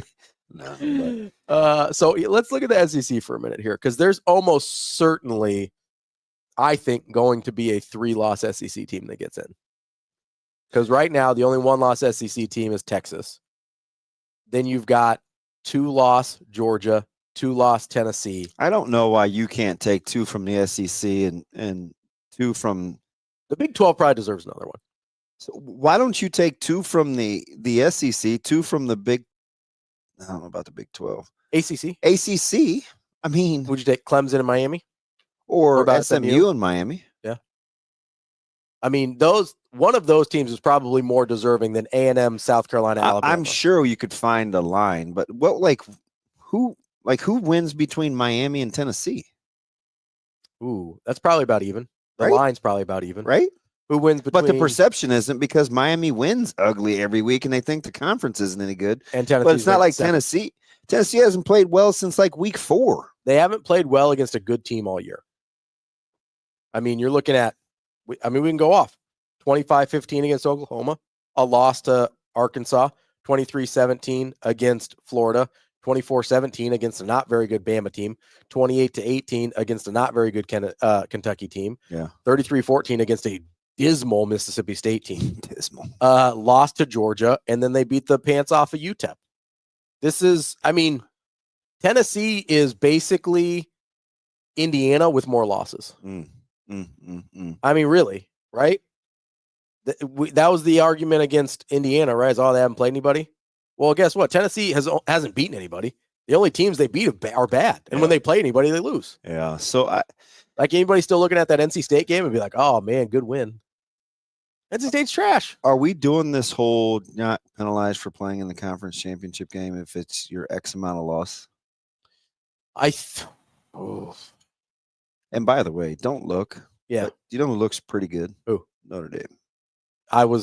They were on my list because I love Army and I bet against Army because I was like, I was like, Notre Dame was rolling. Like, that's a really good Notre Dame team. And I know Sam kind of brought this up on Twitter. We didn't get to it in the interview, and he's like, he just doesn't think Army's very good. That's a good Army team, and they're hard to beat. Like, that's a good Army team. It may not be a top 15 win or whatever it was going to look like at the time. That's a good Army team. Oh shoot! And I forgot in my bet on it segment. You have a winner for me? Yeah, but I think it tips off early. What do we got? I like early tip-offs. Duquesne. Ooh. -6. Going deep cut on me. No, it's stealing. Listen, Duquesne's a deep cut. I don't care what you say. I like hoops. I know you like hoops. That's where you find the value, though. Oh. You get the value on the deep cuts. Land 6 to Hampton. I got to ask. Okay, so I think that's an early tip, though, because I know Radford just tipped. Yeah, so get in there early. Get over to. I got so many fish to fry. I'm not worried about a goddamn thing. Well, not you specifically, but if you want to cash in on DB's advice, make sure you get over to Warhorse early so you don't miss that one. I did have to ask you. This is non-sports related, DB.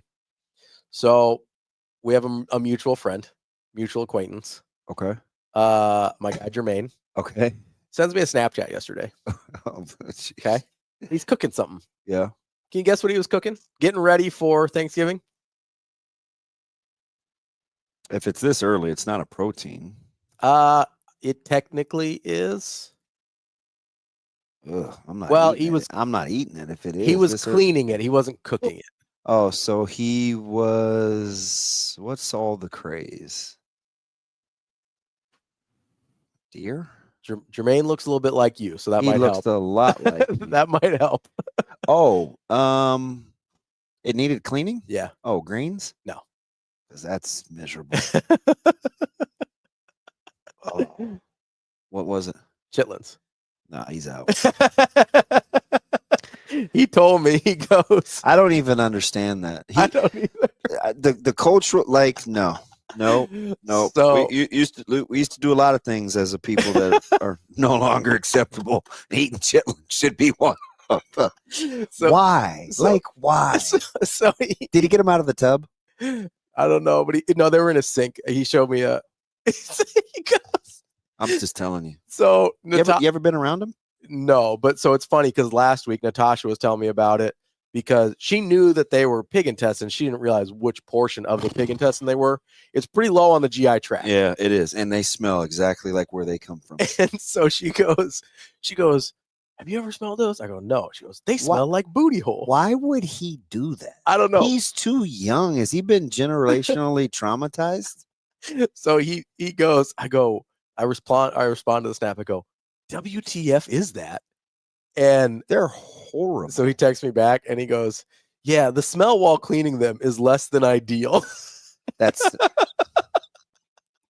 Now that sounds like the guy that I know. The chitlins, not a chance. And I go, yeah, that's what Natasha said. And I go, well, actually, her exact words were, that ish smells like booty hole.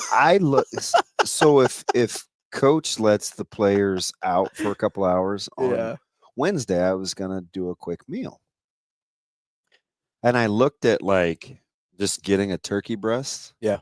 And there were some good fresh ones. They were how much would you pay for a trimmed turkey breast? Fresh. I mean, I don't love turkey, so not a lot. Me neither. But I'm trying to. We paid for. It was like a 5-pounder, and it was $41.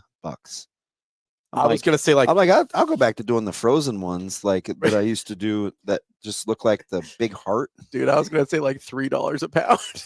Oh no. That's how much I would pay for it. Oh no. Anything more about $3-4 a pound, I'm out. Turkey's not even like that. I'm not trying to pay $8 a pound for turkey. And I asked him, I said, hey, if you get out of there, what do you want? And he went traditional. Really? Yeah, man. I'm not trying to do that. He did say Grandma D's bread. I'm like, oh, you're on your own with that. Jermaine has piped in on the chat. Man, listen, I don't even understand. Goes, the only thing that fit was his response, because you kind of read it in his voice too. Yeah, the smell while cleaning them is less than ideal. I could totally see him saying that. 100%. Did he use I'm telling you. I don't know if he used gloves or if he was, I don't know. I hope he was wearing a whole hazmat suit. But it gives me, I can dry heave just thinking about it. Well, hopefully we don't have any of that today. That's DB. I'm Ravi, Lulla. Good luck tonight, DB. Appreciate you. We appreciate you. We will be back tomorrow. It'll be me and Austin tomorrow as DB's on the call for all the games in Lincoln, but we will have you covered here on Hurrdat Sports Radio.